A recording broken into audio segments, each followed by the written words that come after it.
Good afternoon. It's March 6th. We're here with the Planning, Housing, and Parks Committee. We have a really great conversation today that I'm really excited about, a briefing on homeownership, equity, and affordability in Montgomery County. In many ways, this builds off of the state of rental housing affordability that we had, a deep dive back at the end of January, on January 30th, on where the state of rental housing is in Montgomery County and the affordability challenges that we face in that arena.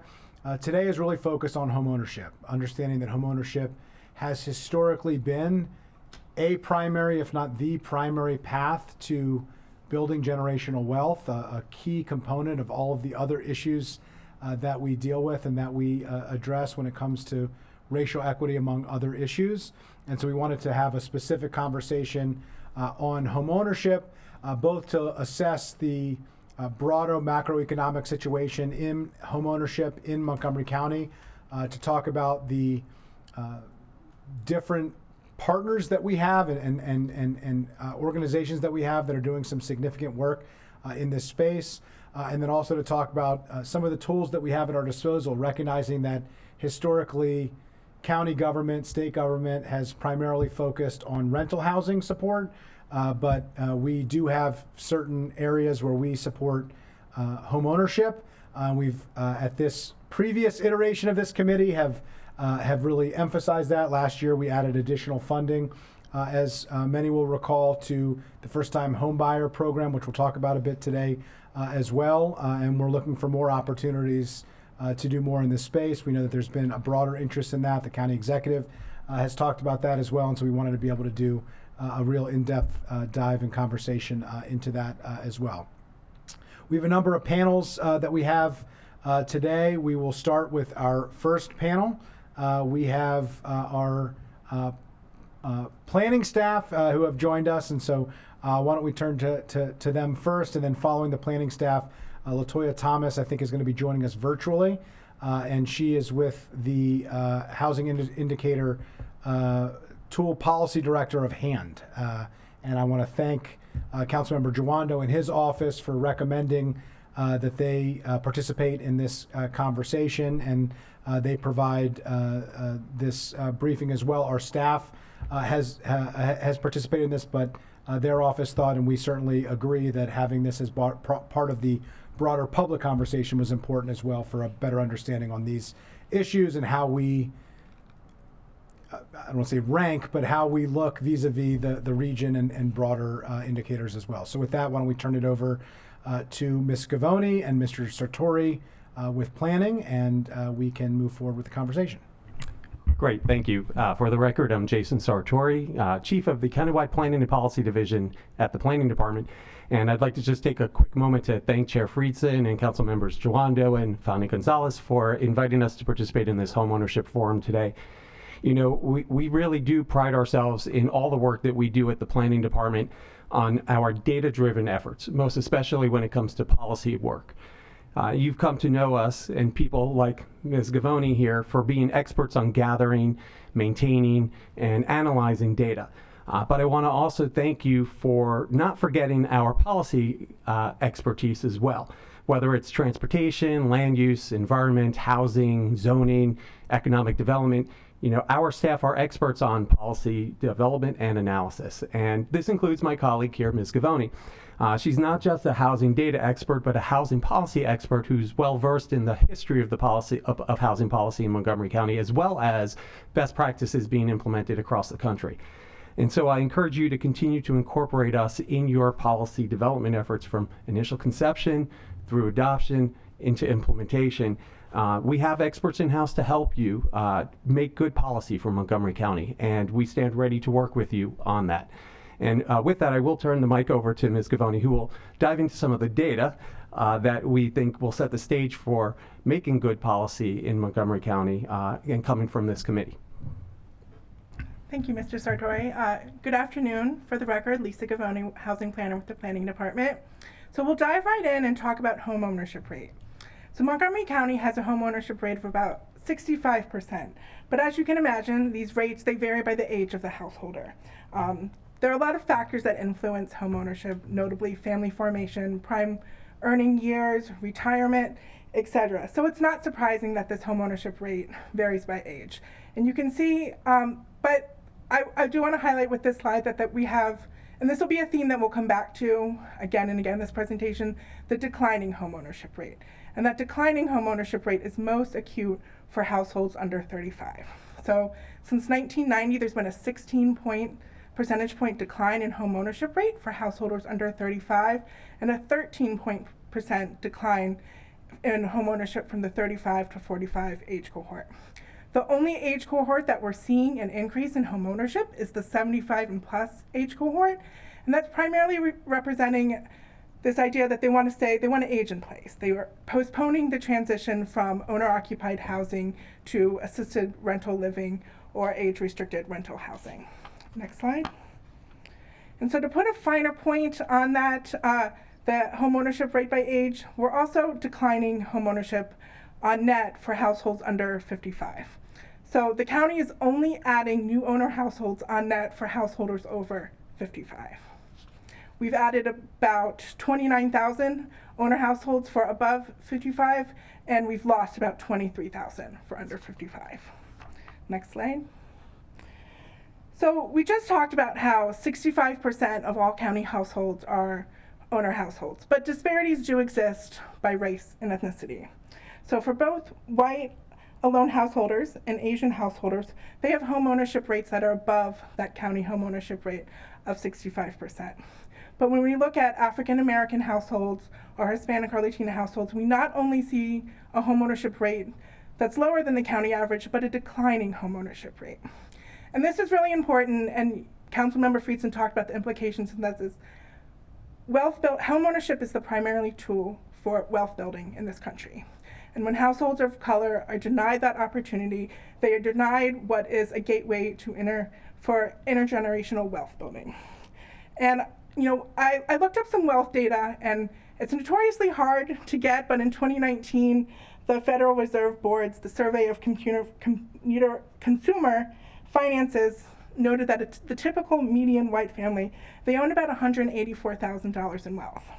The typical black family, $23,000. And a typical Hispanic family, $38,000. And for the last 30 years, that's pretty much been unchanged for African American households.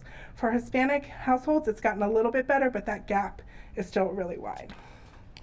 Next slide. So the median income for owner households is about $150,000, which is about $80,000 more than the median income for renter households and about $30,000 more than the county's median income. But since 2010, the percentage of households that are owners and making under 150% has declined, but increased for households making over $150,000 a year. You can see 1 out of every 2 owners makes $150,000, and we are only adding new owner households that make over over $150,000.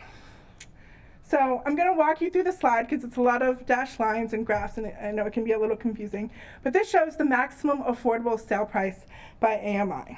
The blue bars correspond to what the sales price is affordable to at that AMI band. For example, at 100% AMI, after taking assumptions based on down payment, interest, insurance, and taxes, we calculated that a household at 100% AMI, which is about $129,000 for a family of 4 in 2021, they would be able to afford a max sales price of about $460,000.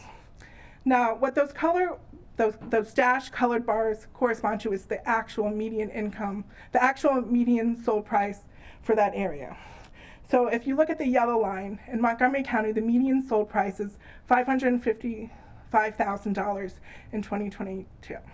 And what that means is it corresponds to a household would have to be earning about 120% of area median income to be able to afford the average home in Silver Spring, the median home in Silver Spring. And if you look at the red bar all the way at the top, you see that to afford the median home in Bethesda, you'd have to be earning well over 200% area median income. But this also means that there's also pockets of affordability in Montgomery County. If you look at that purple line, which is the Germantown median sold price, you can see that you need to be earning about 80% of area median income to be able to afford the median home in Germantown. But what this also means is that if a household is earning 100% of area median income, they could not afford the median home in Montgomery County. Next slide. Now moving on from median to average sold price. As a reminder, the median is the middle value where half the values fall above and half fall below, and the average is the total number of sum total of all the sales divided by the number of sales. So it can be influenced by extreme values, and there's certainly a lot of extreme home sales price in Montgomery County. And the attached sales price is shown in blue, and the average detached sold price is shown in orange. As you can see, both attached and detached, they grew at similar rates until about 2020, at the end of 2019, where detached prices grew at a much faster rate. Since 2019, the average detached unit sold price has increased by 32%, or 8% a year, compared to 18% or 5% for attached units. And even after we adjust that for inflation, it's about 4% a year for detached home and about 2.5% for attached units. And I like this graph because it also shows like the impact that size has on affordability. So we just talked about how a family at 100% area median income couldn't afford the median home, but they could afford an attached home. And so I think it's really important that attached homes are providing an opportunity for home ownership in Montgomery County. Next slide. So looking at the various submarkets in the county, you see that there's a lot of variation throughout the county, especially for detached homes. And you can go from Wheaton, where you can get a detached home for $575,000, all the way up to Bethesda, where it's $1.6 million. So you have a variation of about over $1 million throughout the county. It also shows that there is variation with the attached units, but not as much as variation for as detached units. But I think, again, highlighting that point, this impact of size that has on affordability. And then looking at other jurisdictions, we looked at median sales price for all housing types by jurisdiction. Montgomery County has the highest median sold price in Maryland, but about $100,000 less than some of our regional neighbors in Arlington, Fairfax, and Washington, D.C. Next slide. So this graph shows the average sales price to original listing ratio. The sale to list ratio is the final sale price, which that's what the buyer pays for the home, divided by the last list price, and that's expressed as a percentage. So if you have over 100%, this home is going for above asking, and if it's below 100%, it's going for below asking. And I think this is really fascinating, showing in the last 2 years, on average, homes are selling for above asking. Next slide.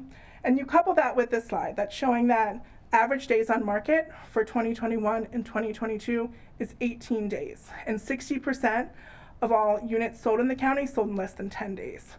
This is really indicative of a supply-constrained market and the need to build more housing. It's not healthy for your market for 60% of your units to sell in less than 10 days.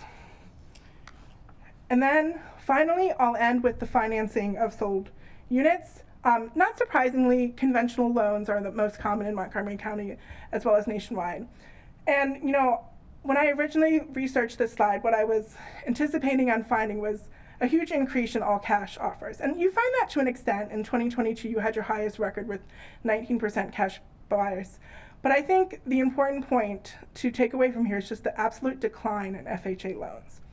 FHA loans are the favored loan of first-time home buyers, of people with lower credit, of less down payment, and they're not being competitive in this market. They're not being able to enter this market. And so you couple the decline in FHA loans with the low days on market, with the over asking, and you have what I think is really indicative of a supply-constrained market that favors sellers, but really is denying an opportunity for home ownership for a lot of people in this county. So thank you.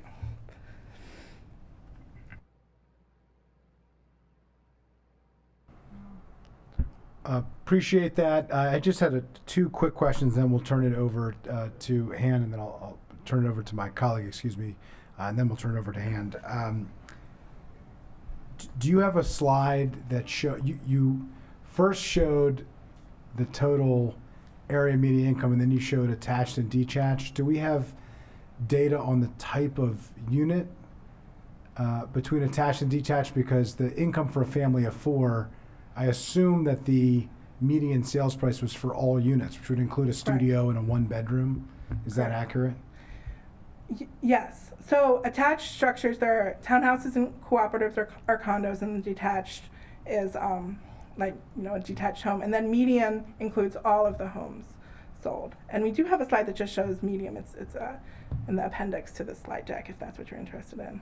Yeah, I guess the question was about the median income and the median sales price, not necessarily aligning it. The gap is even bigger than that slide suggests, I would imagine, because the median income was for a family of 4, but the units include units that the family of 4 would not likely be able to live in.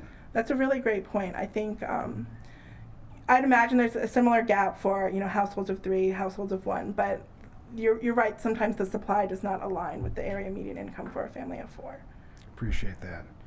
I appreciate that. I just want to note also, we were hoping to have a third panelist for this panel to talk about specifically and exclusively on the racial equity aspects of this. Unfortunately, our multiple attempts, we're not able to have somebody available at this time. And so I appreciate you stepping in and including significant data on those issues as well, because obviously we can't have this conversation about equity and home ownership unless we're having it, you know, disaggregated by race. And so I appreciate you doing that. With that, I'll turn to my colleague, Councilmember Joanda. Thank you, and I appreciate Mr. Sartori's praise of Ms. Scavone and the great team that you have at planning, and we will continue to avail ourselves of your expertise, as I did earlier this week. Shout out to Councilmember Balcom, who's not here, who would be saying Germantown is #1. You know, there's a reason Germantown is the most diverse city in the nation. It's because it's most affordable in this area. And obviously that's changing and has to be understood in its context, but I really appreciated you showing what has followed historic trends of where you can people follow affordability and first-time home buyers and immigrant communities, communities of color, and I think that has borne out in Germantown. And also, just to put a fine point on 100% AMI, we do a lot of work trying to get AMI down, but it's almost, it's not even the proper context anymore, because it's particularly for home ownership, but also for renting. I mean, you know, because, you know, as you know, rents can approach in certain areas more or as much as a mortgage would be if you could qualify. And so you really have it on both ends, that you can earn what the average person earns here and not afford to live. Yeah, were you going to say something? I was turning off the microphone. Oh, okay. And the last thing I'll say, and if you have a response, hopefully you have a response. The FHA is such an important point. That was our first. I had FHA loans, and as first-time home buyer, and that's a big deal. Is there any? Can you direct us to some? I'm assuming that's a national trend, but do you have any more background into why that has gone down so low to 6%? If I had to hypothesize, I think it has to do with the increasing sales price in Montgomery County. You know, median sold prices increasing prices for both attached and detached. So that barrier to entry is just higher now than it was in previous years. Just the amount of loan that you can get, or right. I think honestly, I think that the average FHA loan borrower is probably not. They're not going to be as competitive as a conventional loan, especially when it's taking 18 days to sell. Timing issue too on the market. So I think it's just the high barrier to entry to home ownership in Montgomery County is increasing. Yeah, and it's an important point. You know, it's a reminder that we have a lot of work to do at every level with regard to how we deal with the cost of housing here. So I'll pause there. Yeah, thank you. Well, I appreciate that. I was going to ask about the timing issue with FHA loans, and perhaps when we have another presenter later, they can talk a little bit about the different types of loans from a transactional basis. And I think that would be interesting, because I would imagine that cash is the fastest, right? You don't have to wait for any approvals, or, you know, the money is available as soon as the buyer wants it. With a conventional loan, you have a bank involved, that presents probably some level of delay. And then I would imagine an FHA loan, because there's an additional layer of approval and an additional process that you have to go through to underwrite, that may slow it down. And in a market that has dropped to 18, was that right? 18 days on the market, and closings that are probably happening faster because it is so tilted towards the seller, as opposed to more evenly mixed between the seller and the buyer, that could have an impact as well, which we can't address at the local level, but it's something for us to better understand. But I really appreciate this data as well. And I think I agree wholeheartedly, and one of the purposes of this conversation was to talk about the supply issue, not just in the context of rental housing, but in the context of all housing, and to speak to the challenges that we face in the county, not just at deeply affordable levels and affordable levels, but really at all levels. We don't have a housing market that meets the needs of our residents at virtually every single level, which is a staggering challenge that we face in the rental market, and a staggering challenge that we face in the home ownership market as well. Councilmember Joanda. And you might have saw me lose my train of thought there for a second, but what I was going to say, and if you all have to can respond, great, but maybe it'll be later panels. I also want to point out, we have data that's recently come out in the last 6 months or so around denials of more approvals for mortgages, whereas for African Americans, for example, it's 18%, it's double the normal denial rate, nearing 20%. In all 50 metropolitan areas, ours included. Obviously, housing discriminations and lender discrimination is still a thing, but it has a big impact. And I think we need to think about, when we're thinking about solutions, these are folks that have similar levels of qualifications as others, but then are denied. And what are we doing, obviously, with our Office of Human Rights, its capacity, are just studying that issue, understanding it more, other types of programs to make sure we're attacking it from that angle as well. That's a really good point. And right before I left here, the National Center for Smart Growth came out with some research that they've done for Maryland's DHCD on this topic. So I think we have some local research on that topic. I didn't get to finish the article, but I can send it along, because it's Maryland specific, and it speaks to a lot about the appraisals and a lot of the issues that you were talking about. Right, and the appraisals as well. Yeah, I'd love to. I think we need to just add that into this discussion. Thank you. Absolutely, we can add that to the list of follow-ups for council staff. I appreciate those comments. With that, can we turn it over to our virtual guest here? And I think we're waiting for LaToya Thomas, who has joined us. Hello, welcome, and thank you for being here. We really appreciate you joining us. And with that, we will turn it over to you to share with us the hand tool and to describe what it does and what you've learned and what you can share with us. To share my screen.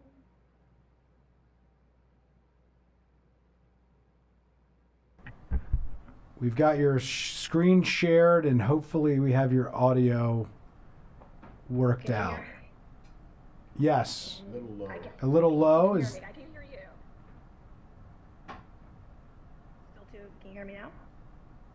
A little bit better. Can we do one more A adjustment? little bit better? Perfect. Gotcha. Is that better? Yep, perfect. Awesome. Okay, great. I'm just going to adjust a couple of windows on my side, so bear with me 1 second. All right, everyone can see my screen. Excellent. All right, so again, good afternoon. My name is LaToya Thomas, principal and founder of Brick and Story. My firm has been consulting with HAND, the Housing Association of Nonprofit Developers, for now going on 3 years on the housing indicator tool. Today's presentation is looking at regional home ownership trends, since I know this panel is focused on home ownership. I'll give a little bit of background on the tool. Also, particularly given that you have interest in talking about racial equity and how it ties into home ownership, I'll be able to touch on some of those points as well throughout this presentation, because the HIT has actually been rooted in racial equity since its inception. So let me go ahead and get started. So just for some background around the HIT. So the Housing Indicator tool is a digital dashboard that was really birthed from this regional commitment that was established by the Metropolitan Washington Council of Governments in 2019. So at that time, what first happened was the Urban Institute, who happens to be our data partner on the housing indicator tool, released a report that projected a need for approximately 374,000 net new housing units, and these will be rental housing units by 2030. And of that, about 80% of those should be affordable to middle income households and below. COG reviewed that report and then established their own set of forecasts, basically dividing that number across the entire COG region. And so then became the question of how does the region actually hit this target? And this is really where the work of HAND comes in. So for those of you who are not familiar, HAND is the Housing Association of Nonprofit Developers. It's a membership association that reaches the DMV region as well as the Baltimore area and Richmond. It is comprised of everyone from nonprofit and for-profit developers to architects, engineers, builders, bankers, lenders, everyone who makes up the affordable housing space. Its primary way of working is around providing trainings. It's really well known for the various trainings that it provides to the industry. But in recent years, it's also taken a much bigger role towards advocacy, particularly advocacy around housing policy, and particularly advocacy around making that link between racial equity and the need for housing, both at the rental and homeownership scale. These are just some snapshots from the tool. So the housing indicator tool was launched about 2 years ago. It's a digital dashboard that tracks on an annual basis how we are doing towards the production goals of meeting that 374,000 net new unit number. With the housing indicator tool, in addition to looking at production data for rental housing on an annual basis, we also look at all the other policy issues that go into talking about housing affordability. So we talk about preservation, we talk about homeownership, we talk about racial wealth gap, we talk about racial equity. We also talk about a lot of the systemic policies, laws, and other practices that have really resulted in the affordability gaps that we see today. Those are things that many of us are familiar with historically, whether that's redlining, racial covenants, but also things that we still see happening today. There was a reference around credit approvals and the difference between Black households versus white households. We know that there are still articles today around appraisals and valuations of homes, how Black households and other households of color, how their homes might get valued differently, much less than white households. So we try to bring all of those other policy issues into the conversation as we look at the housing indicator tool and as we look at this data on an annual basis. The tool is digital, it's an accountability tool. We work very closely with the housing directors in each jurisdiction to cull this data each year. And yes, Montgomery County has participated, and thank you for your data. We will actually be launching the 3.0 version of this tool in early April. We also talk about what makes a good housing toolkit. And so that's really looking at what are the different policies and programs that can exist within your jurisdiction to help move the needle towards meeting the targets. And again, we try to make the link between housing and racial equity. And last but not least, we talk about this larger table of who is responsible for meeting this need. It's not just developers and it's not just local government. There are a whole lot of people that play a role in meeting the need for housing affordability. And so we try to dive into what the responsibilities are for each of those parties. Again, all of you know this definition, but just to review, as we define affordability and what affordable housing means, we generally define that as a household that's paying no more than 30% of their gross income on their housing cost, including utilities. And I know median income has been tossed around. Just for a frame of reference, the 2022 AMI for our region is $142,300 for a family of 4. That comes out to just about $99,000 for a single person household for 2022. The 2023 data from HUD will be released, I believe, sometime next month. But just wanted to give that frame of reference. We like to show this chart, again, thinking about as income goes up, who is housing cost burden? In other words, who is at risk of paying more than 1/3 of their income on their housing expenses? And as you can see, as the annual earnings of certain professions go up, and these are working professions that we all engage with on a daily basis, as that income goes up, the likelihood that that person's going to be housing cost burden goes down. So when we start looking at those lower incomes, and by all argument's sake, these aren't incredibly low incomes. These are working professionals who are firefighters, designers, postal clerks, nursing assistants, and these are folks who are largely finding themselves housing cost burden. Very quickly, I just want to talk about the housing continuum as well, and this is what I mentioned at the beginning of the presentation as we think about the HIT as a tool. We like to talk about housing as this continuum. We all occupy different points of the housing continuum at different points in our lives, and that can be due to age, location, job, family size, change in family household, and change in demographics.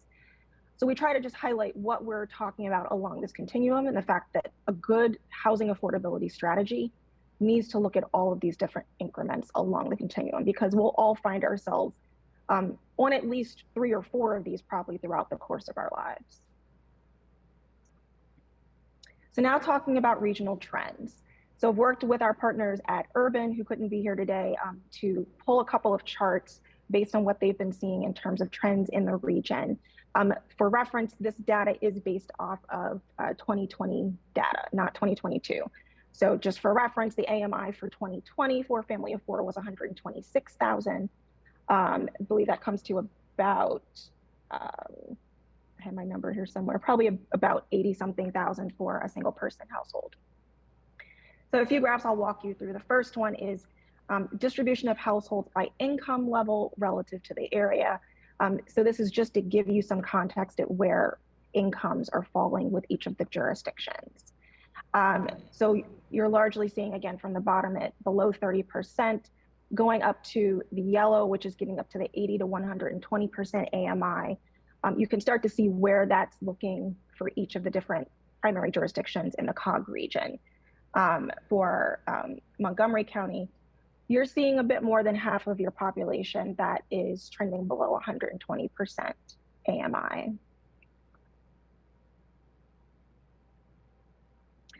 Now we're going to look at homeownership supply. So owner housing units by monthly housing cost for a first-time home buyer.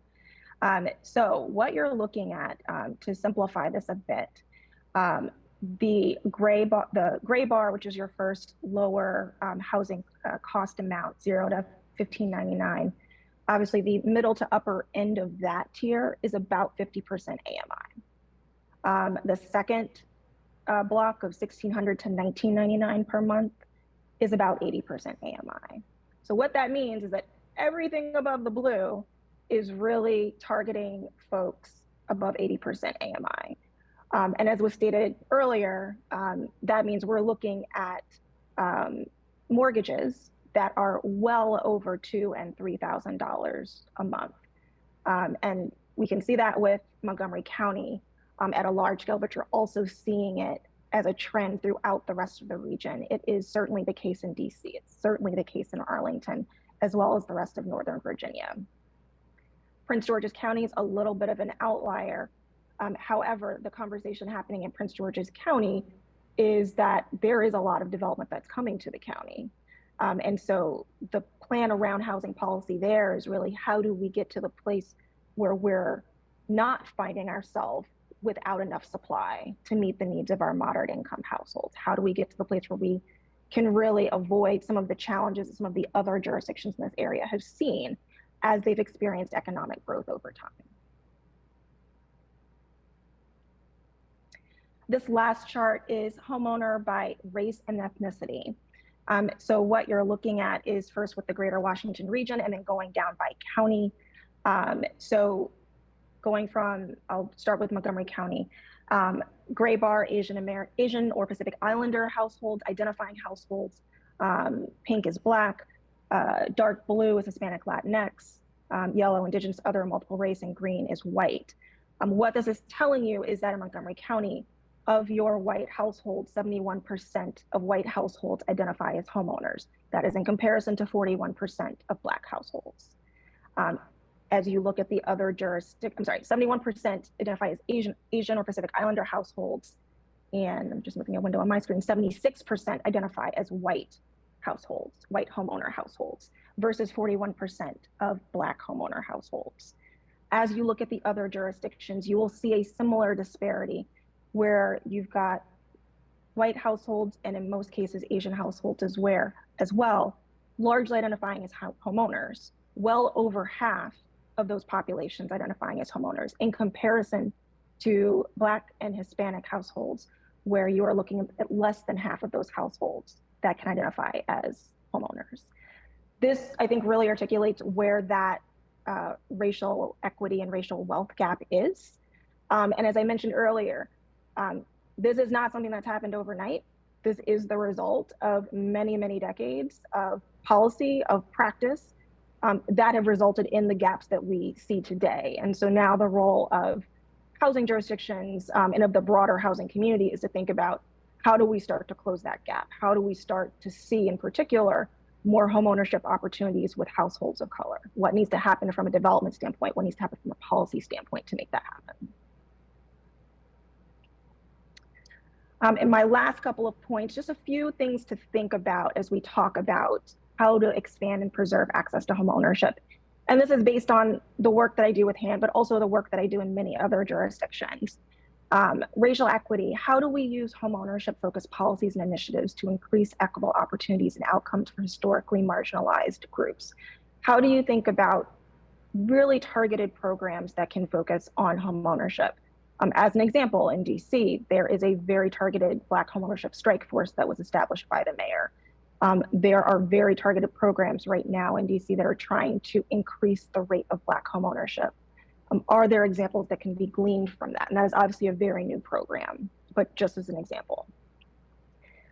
Pathways to opportunity. How can we create pathways for economic mobility and stability through the expansion of homeownership? And again, as was alluded to earlier, whether we like it or not, homeownership has been the traditional path to building wealth in the United States. So how do we create more inroads for more people to be able to access that? Supporting longtime homeowners. This is a big one here in this region. It's also a big issue elsewhere. I've been working in Charlottesville for several years, and it's a very big conversation point down there right now as they are wrapping up their 3-year comp plan, zoning code, affordable housing strategy update process. How do we ensure that moderate income owners, and particularly older homeowners, are able to keep and maintain their homes, particularly during hot housing markets? The markets in this region continue to be quite hot. The prices continue to rise, or at best they are maybe stabilizing in some areas. But we know that that's also causing a wrench in many folks who are either seeing their income stagnate or seeing a decline as they retire, as they have just a gradual transition in their lives. So how do we support those folks to be able to keep their homes, stay in their homes as long as they would like to, but then also to be able to pass that house and that wealth on going forward? Then last but not least, how do we get creative about what home ownership can look like? Owning a single family detached home has been the traditional mental model I think that a lot of us use, but it's not the only path. What other models exist, whether that's condominium structures, co-ops, land trust? What makes sense to explore in order to think about how we're increasing supply and thereby increasing opportunity?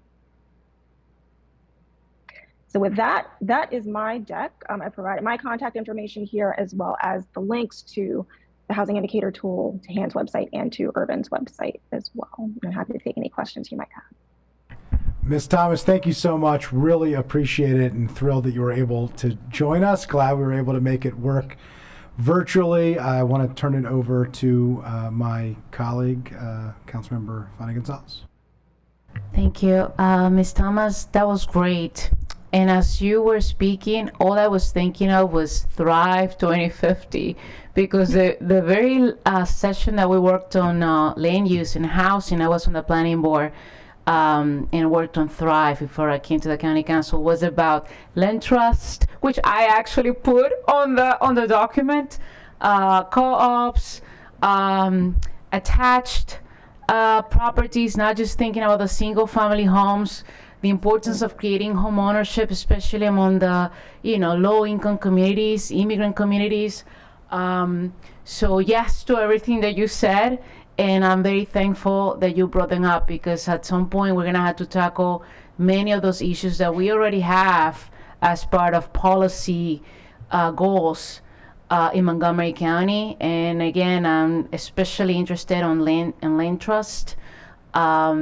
And I look forward to our conversations in the future to talk about that in the aspect of home ownership, that you can own the structure of the home and not the land. The land should be part of a trust to make that happen. So thank you for bringing it up. That's it. Thank you. I'll turn to Councilmember Joando.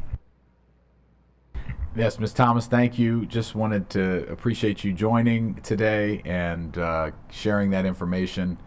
I think it's always important to understand the regional context, and that there are a lot of ways to get at addressing this, and no one's figured it out completely, in this country, really, but that aggregating some of these tools and policies is really helpful. So we look forward to working with you, and with the HIT. I was just remarking to my colleagues, we've got the HIF, the Housing Initiative Fund, we've got the HIT now. So we've got a lot of good. Acronym City. There you go. That's right, Acronym City. And they're all trying to accomplish the same thing: affordable home ownership for our residents, and whether it be rental or ownership. So thank you, and look forward to being in touch. Yes, Ms. Thomas, thank you very much. I really appreciate you joining. I hope those who are watching, the millions watching from home, will log on and check out all the great tools that you and Urban and others have put together. It really is remarkable work, and really, I think, provides a framework for us to really be thinking through these issues that we're grappling with.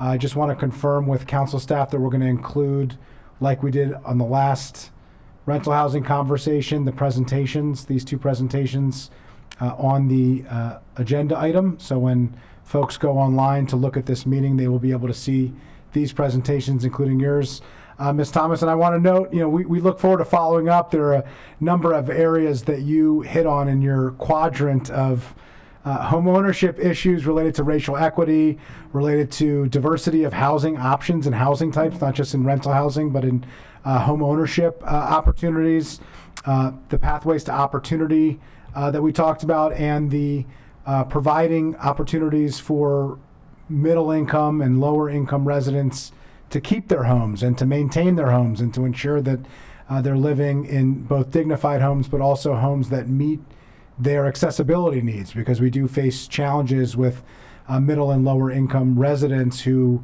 have needs that change, can't afford to move into a new option, and unfortunately also sometimes can't afford to make the what can be expensive updates to be able to retrofit a home to meet changes to accessibility and access needs. So lots more to talk about, including some conversations later today for the rest of our panel, but we will keep this moving along. We will allow you to go with a sincere appreciation for you joining us today, and a commitment to be following up to access all the expertise that you and your colleagues provide, because we certainly want to work together with you to address the challenges that you have raised and that we know exist here in Montgomery County and throughout the region.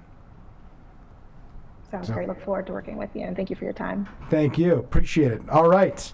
We're going to move on to our next panel, the economics of home ownership in Montgomery County. And I'll invite our partners to join us here. We have Jeff D. And Sarah Redinger, President and CEO and Vice President of Community Development with Habitat for Humanity. Maury Peterson, the Executive Director of Rebuilding Together, and Avi Adler, the President of the Greater Capital Area Association of Realtors. With that, we're going to start with Habitat for Humanity, Mr. D and Ms. Redinger. We have a presentation, and we will turn to you. Great, thank you, Council Member. My name is Jeffrey D, and I'm the President and CEO of Habitat for Humanity. Thank you very much for this opportunity to be here and to talk about our mission, affordable housing, and the economics of that. So Habitat believes that a stable, decent place to live in a connected community with an affordable mortgage enables homeowners to save more, invest in education, pursue opportunities, and have greater financial stability. And we know that better, more affordable housing leads to stronger childhood development and creates the ability and financial flexibility for a family to make forward-looking choices that have long-lasting impacts.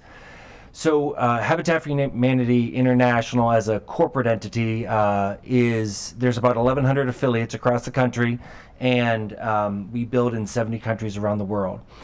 Our affiliate, Habitat for Humanity Metro Maryland, began in Montgomery County in 1982, and we have built 102 homes since 1982.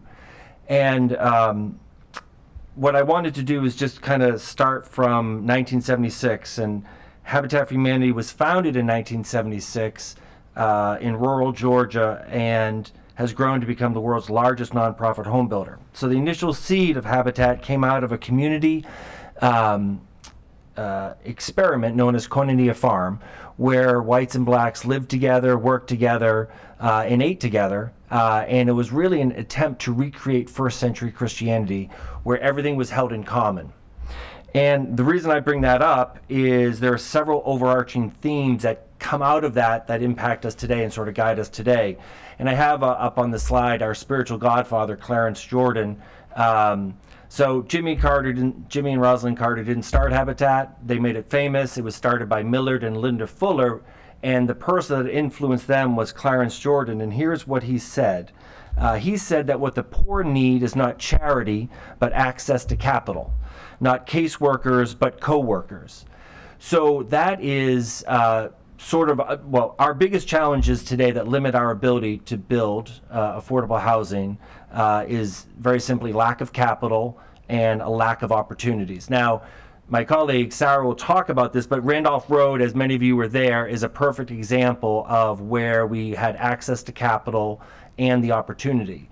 We can fundraise, we have restores that generate net profits, but it's the lack of capital at the beginning that creates a challenge for us.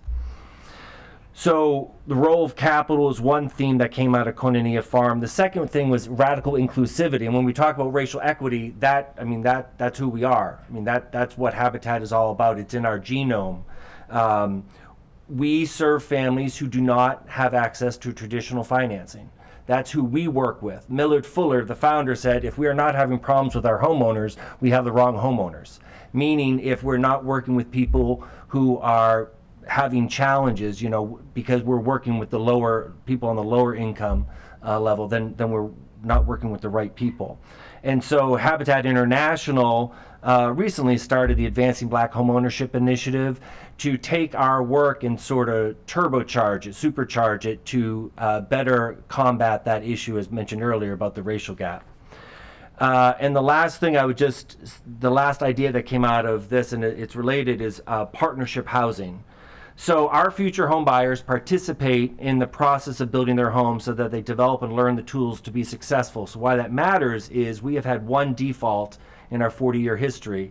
And across the United States, it's about a 2% foreclosure rate. So Habitat has the tools and the model to work with families. And what we need, as I mentioned earlier, is access to capital and opportunities. So who we serve, if you just go to the next slide. So we have two elements of home ownership. That's our focus. We have home purchase and home preservation. Sarah will talk about the home preservation. But if you go to the next slide, that is a typical example of our single-family detached house, universal design. I think that's a 4-bedroom to allow people to age in place. And then the next slide is a rehab where we've bought a vacant, distressed property, and we have turned it and sold it to the family. I would just someone will talk to us and say, well, when we talk to for-profit builders, they kind of are horrified by the fact that when we talk, we don't look at how much money we're going to make. We look at how much money we're going to lose on each house. We accept going in that we will lose money. Now, the goal is to lose as little as possible. That's why we do fundraising, but we accept that that's part of it. So when we buy a distressed vacant property, we put between $100,000 to $150,000 into it. We will gut it, rebuild it, get it up to code, make it better than code, and set the family up for success. So the challenge for us is, again, I'm not trying to belabor it, access to capital, access to opportunity, so that we can then work our model. And I want to turn it over to Sarah, who's going to, if you want to just go to the next slide. One more, sorry. Keep Kate on that slide, though. And I'll turn it over to Sarah. Thanks, Jeff, and thank you again for having us. So I just wanted to walk through quickly an example of sort of our costs and our financing, and I figured I'd use Randolph Road since I know you all are familiar with that. But as Jeff said, our issues really are lack of access to opportunity, lack of access to capital. Those are our limiting factors. So in terms of costs, we're kind of looking at the cost per unit for just the condos at Randolph Road. So we're looking at a total per unit cost of about $356,000. And I'll mention that because the county donated the land, that cost does not include the cost of land. And the other thing that I think is really unique about Randolph Road that benefits the per unit cost here is the co-location of rental and home ownership. There are significantly more resources available to finance rental housing than there are home ownership. So to do a large scale ownership project like this as solely ownership would be incredibly difficult to finance. But because of our partners AHC on this project, bringing a lot of other financing tools to bear, including low-income housing tax credits, we're able to benefit from their economies of scale as well with additional rental units on site and really to drive down our development costs. So for reference, if you include land, typically when Habitat is doing some of the projects that Jeff was showing photos of, so detached single-family homes, new and rehab projects, those per unit costs are typically between $450,000 and $500,000 per unit. So we're looking at a significant subsidy in every unit that we build in order to make it affordable. Next slide, please. So in terms of how we finance all of this, typically what Habitat will do is we will take a look at how much we believe we can get in mortgages and the sale of those mortgages at the end of the project and not borrow more in construction loan than those mortgages, right? That's the total debt that we can take on and be able to repay at the end. The rest is subsidy. So we're able to get some grants from the state of Maryland. The county also contributes. There's in-kind donations, there's some closing cost assistance, but really when we're looking at serving a family at 30% of area median income at Randolph, we're providing a more than $200,000 subsidy. That subsidy drops to about $100,000 if you go up to 50% of AMI, but it's still fairly significant. So overall, as a total project, this is roughly $10 million for Habitat, $6 million in debt. And then the remaining $4 million was $1.5 million capital campaign, working with the state delegation for a bond bill last session, working with the county, and then identifying additional grants that will come in over the next 2 years to fill up that entire $10 million gap. But there is, again, significant subsidy, and that's one of the reasons that affordable homeownership is so difficult to build. Next slide, please. So just really quickly, some opportunities. We really appreciate the council's support of the down payment assistance programs. We know you all have increased funding for that over the past couple of years, which is fantastic. We could also look at piloting a program like they have in DC, where folks can access, well over $100,000 per unit in down payment assistance to really buy down that sales price to a level that's affordable, especially for folks purchasing through the open market, but also working with programs like ours. Also looking at creative construction financing tools that have longer terms. So typically the HIF loans are shorter terms, but with affordable homeownership, we really need, the idea of potentially putting that debt on as a soft second that sits on the house until it's resold and then is repaid back to the county. I'll just briefly mention the idea of property tax credits. This is obviously a limiting factor when you're purchasing a home. If you're not spending more than 30% of your income on housing and property taxes continue to increase, your mortgage amount decreases. So as much as we can do to expand property tax credits for lower income families would be very helpful. And then I won't go into detail on this because I know community land trusts have come up and shared equity models already, but those can be a great way to reduce costs and allow entry into home ownership. Next slide, please. So really quickly, I'll just touch on home preservation. We do a significant amount of this as well, working with lower income homeowners and helping them stay in their home. This is absolutely about pride. It is about dignity. It's about accessibility and safety and health. But also, as LaToya mentioned earlier, this is absolutely about the preservation of generational wealth. We work with a lot of families of color through our home preservation programs, and they're at risk of losing their homes and that wealth that comes along with it. Next slide, please. So our programs are typically working with folks who are around $40,000. That's our average right now. But across our service area, we have over 1,600 homes on our inquiry list. That equates to hundreds of homes in Montgomery County that we can't serve without additional funding. And really, these programs are needed by a broad range of folks. So we're serving children, we're serving older adults, veterans, and folks with disabilities. Next slide, please. So in terms of how this is funded, we're really excited to partner with Montgomery County. We do administer the county's energy efficiency program for homeowners. Also are administering the Design for Life program in partnership with Rebuilding Together that was funded by the council to help improve accessibility modifications. But on an annual basis, we're leveraging about $1 million in the county for home preservation programs between private and government sources.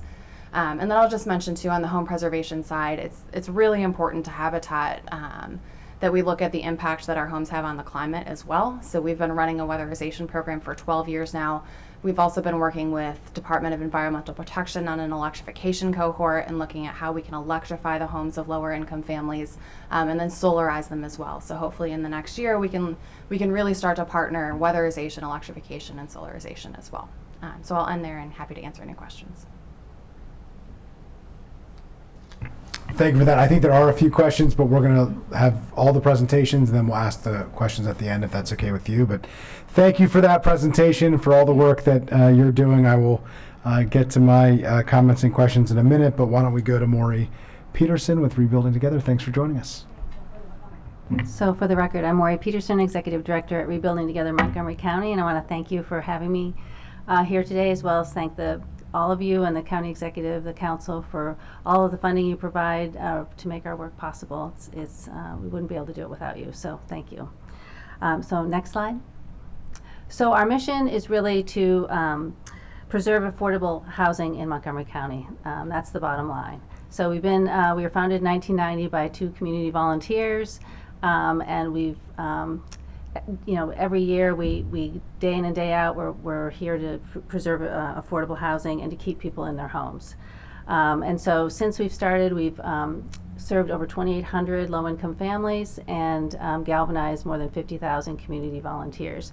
That's a really interesting part of our model, is trying to engage community members in our neighbor helping neighbor approach.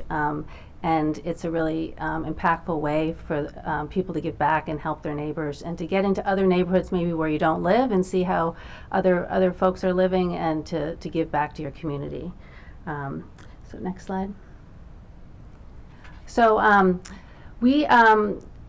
we serve about 180, we plan to serve 180 families this fiscal year. It's a little bit of robbing Peter to pay Paul, probably, as Habitat can say. We never have enough funding to serve everyone, and so we have to make some hard choices at times. But we try to leverage that with a lot of in-kind donations and volunteer support, as I mentioned. And the main program we have is our Safe and Healthy Homes program. So we're out to do critical home repairs and accessibility modifications for the most vulnerable homeowners in our county. So we focus at 50% or less of area median income. We're the only nonprofit that is focused on that specifically, and all of our services are free to homeowners, 100%. So once they qualify, all of the services that we can do are free. Many of them have many issues, and so we can't address everything, but we try to do the most critical repairs. So we're really focused on accessibility, things like grab bars and tub cuts, and we want people to age in place. We're working on plumbing, HVAC, roofing. We have amazing volunteers that have skills, and then we have a lot that have we call unskilled, but people can come out and help us as best they can. We also work with paid contractors. We have a focus on helping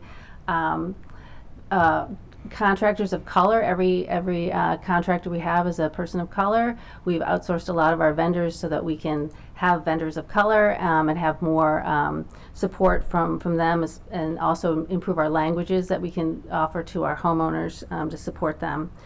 We also do weatherization through a program through MEA, and so we offer that as well. Next slide. So our Safe and Healthy Homes folks, as I said, we focus on area 50% or less of area median income. So this little chart just shows, if you have one person in the home, it's $49,850, and it goes up from there, about $7,000 per person. Our homeowners last year, the average family income was $22,000, which is more than half of that. So in addition, 73% of the folks we served last year were people of color, 63% were senior citizens, and 62% were female-headed households. So we have folks, a lot of seniors out there that have had their homes for decades, that have decades of deferred maintenance. Many of our homeowners have given up their homeowners insurance because they can't afford the premiums. And so that's a very dangerous situation for everybody, including the neighbors, right? So we are trying to, those are the kind of the qualifications that are listed up there of what folks have to do to be eligible for our services. Next slide. The other way we try to help the community is through our community revitalization partnerships. So in addition to helping homeowners stay in their homes, we want to help other nonprofits who are serving vulnerable populations. So we will do facility refreshes and critical repairs on other facilities for other nonprofits. So many of you know we used to be known as Christmas in April, and then about 20 years ago they changed the name to Rebuilding Together. And so every last Saturday in April we have National Rebuilding Day. So April, we've now turned it into a 3-day event. So April 28th, 29th, and 30th will be out in force. We're going to be helping 25 homeowners and some nonprofits. We have 25 volunteer groups coming out. So we'll be spanning out. You're all invited to come and join in the fun. But it's an opportunity for us to help other nonprofits, things like Housing Unlimited, Interfaith Works, Stepping Stone Foundation. Those are just a few of the nonprofits that we've recently partnered with. Okay, next slide. And then as Sarah mentioned, we have a new program that has just launched, thanks to the County Council for passing that and getting the contract all signed for us. It's Designed for Life. And so we will have $125,000 to help with keeping people in their homes and serving folks that have that need accessibility modifications. So it's really focused on folks that are either age 65 and older, or somebody that has a disability, or both. So we're able to do a lot more specific repairs that and spend a little bit more to make sure that people can stay in their homes. So that's great. Okay, next slide. So this is just an example. We just had the first 4 projects approved this morning, so we're super excited. So the first person that will be served will be Mrs. T. She's 91 years old. She lives with her disabled daughter. And they've been having trouble with her getting in and out of her home. So we are going to be installing a ramp at the front entrance, doing handrails on the interior stairway, accessible shower modification, and grab bars. So this really helps to decrease the amount of people that have to move to nursing homes or to give up their homes because they can't stay in their homes. And also with this particular homeowner, she has a disabled daughter, so it's helping both of the folks in the home, which is really great. Yeah, next slide. Okay, and then just our impact. You know, the number one thing for seniors especially is our falls, and so if we can prevent falls, that will keep people, you know, at home. We had outside evaluators look at our program and come in and see what the true impact was, and we have a huge impact on injury reduction. 7 out of 10 homeowners who receive repairs from us said they had a less chance of falling, they hadn't fallen.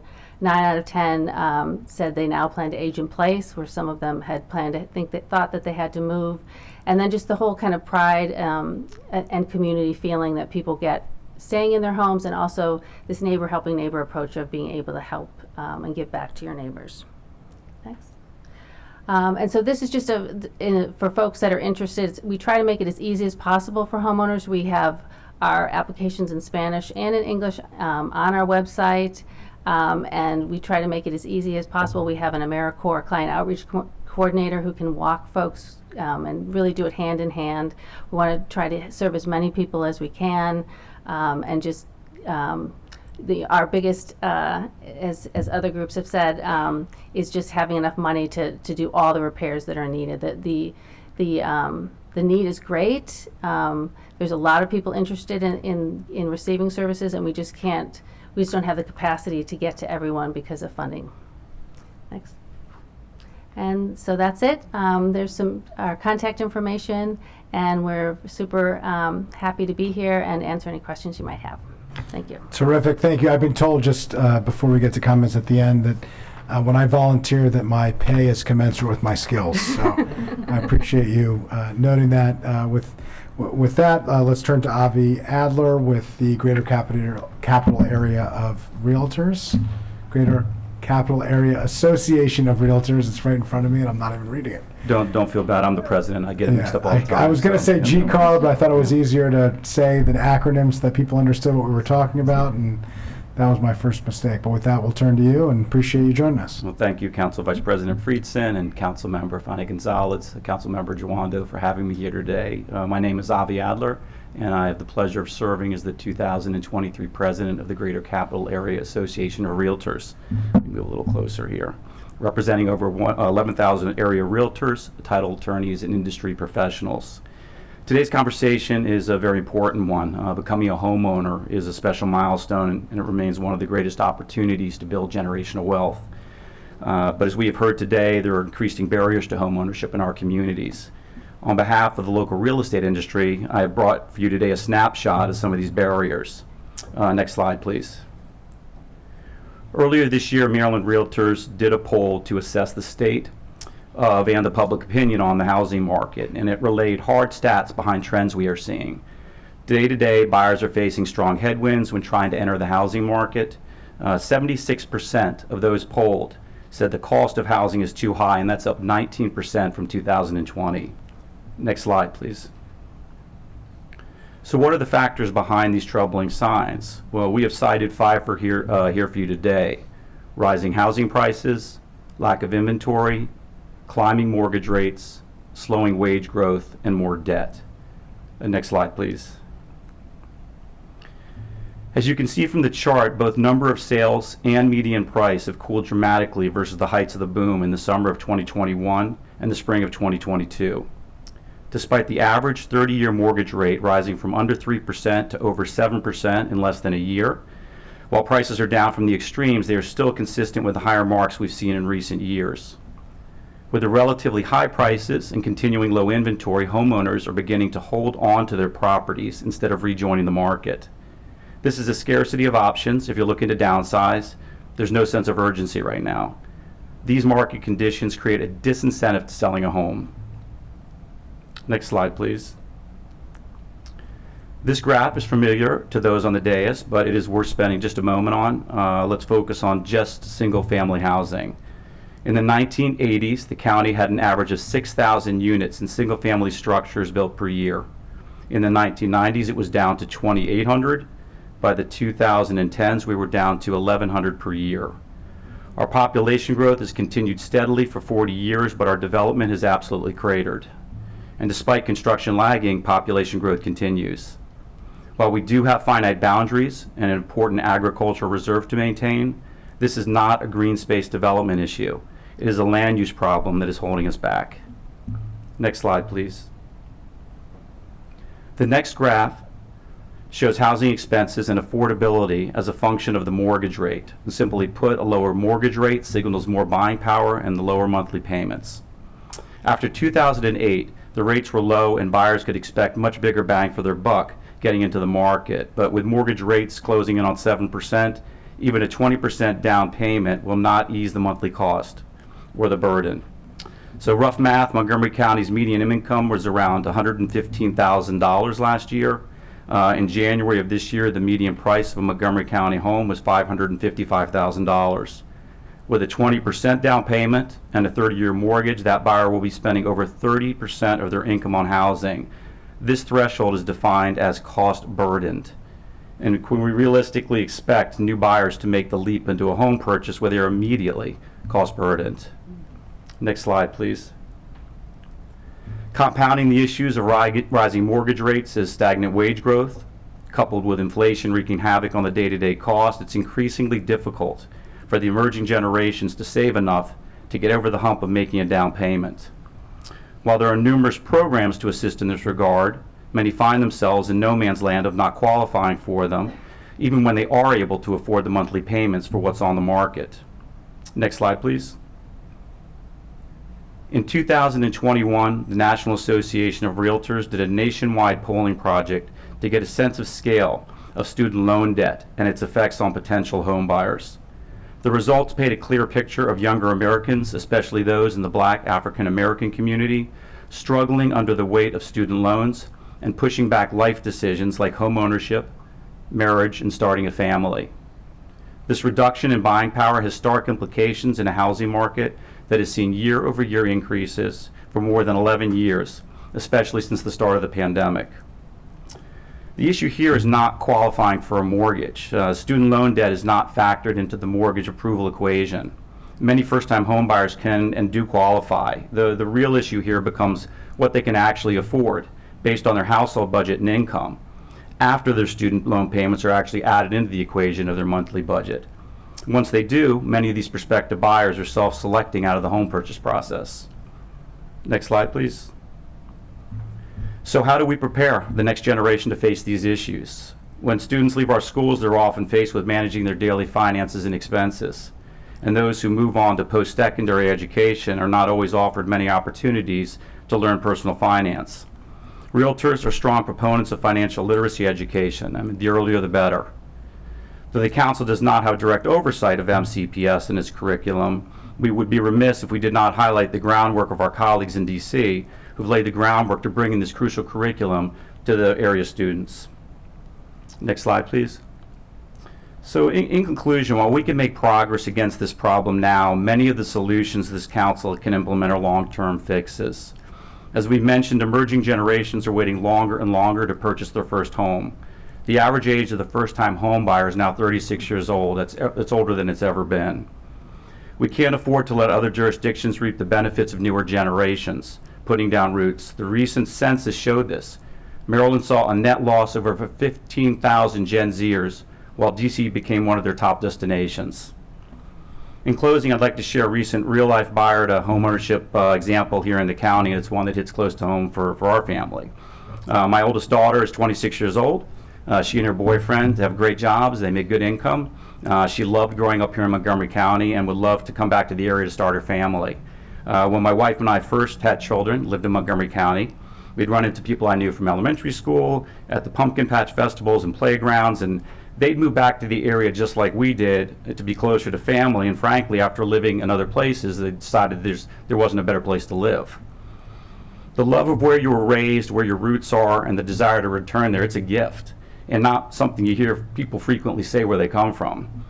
My daughter and her boyfriend believe strongly in home ownership and had a strong desire to purchase a home and begin building family equity and building equity of their own here.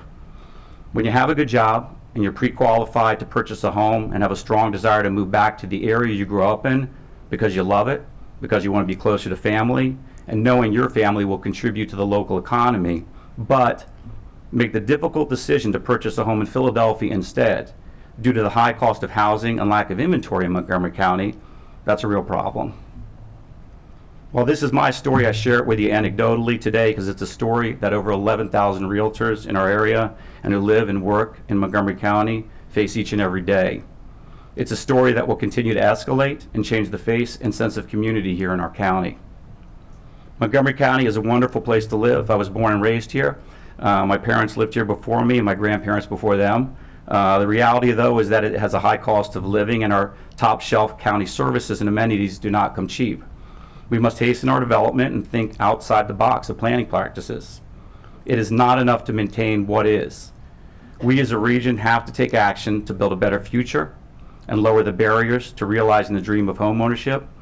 I want to thank you again for the opportunity to be part of this important conversation today. Thank you.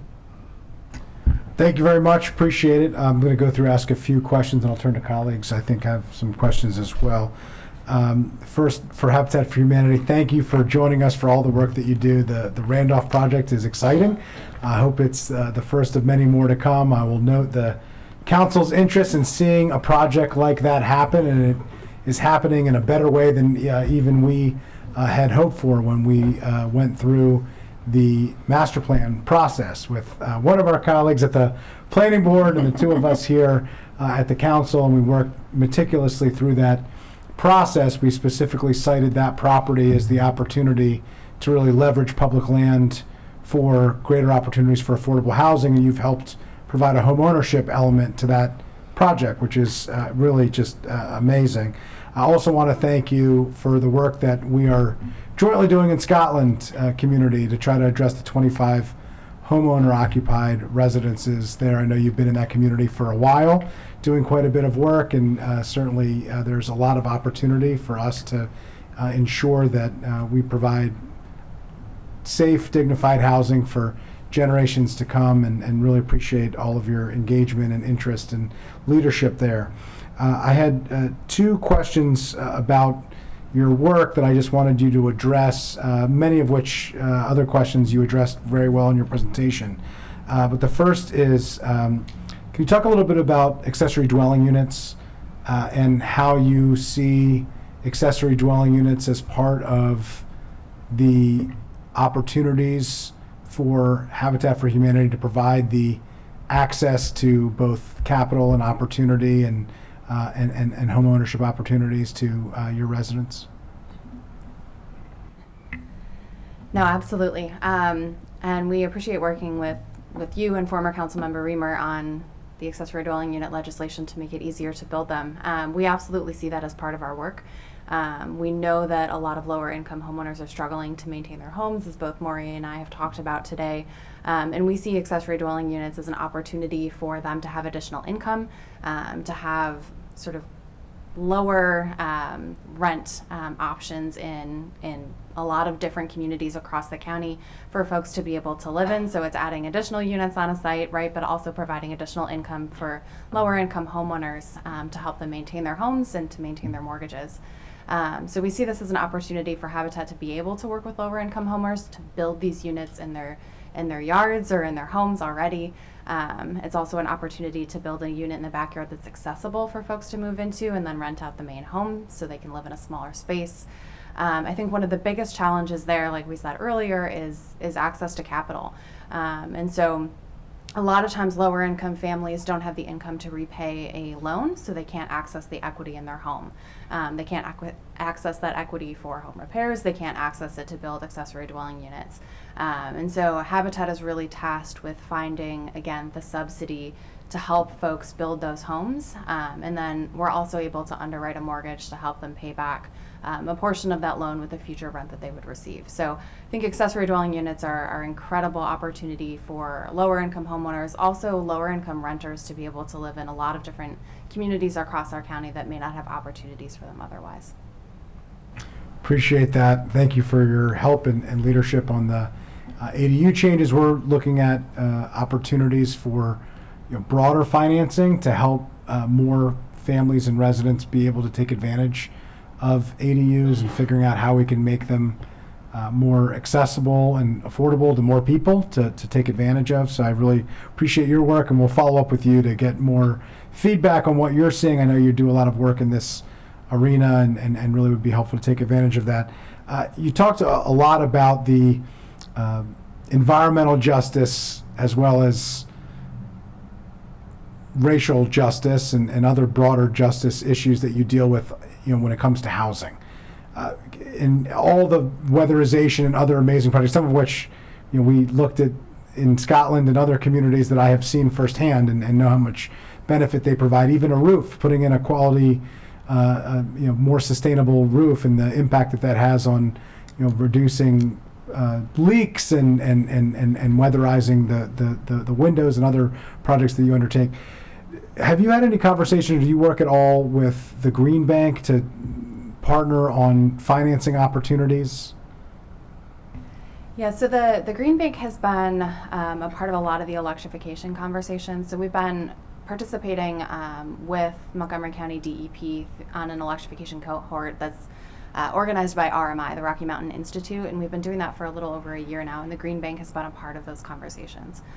So we are working with them to look at funding opportunities. It's a little bit tougher on residential single-family owner-occupied homes, but we have had conversations with them, and they are involved in those.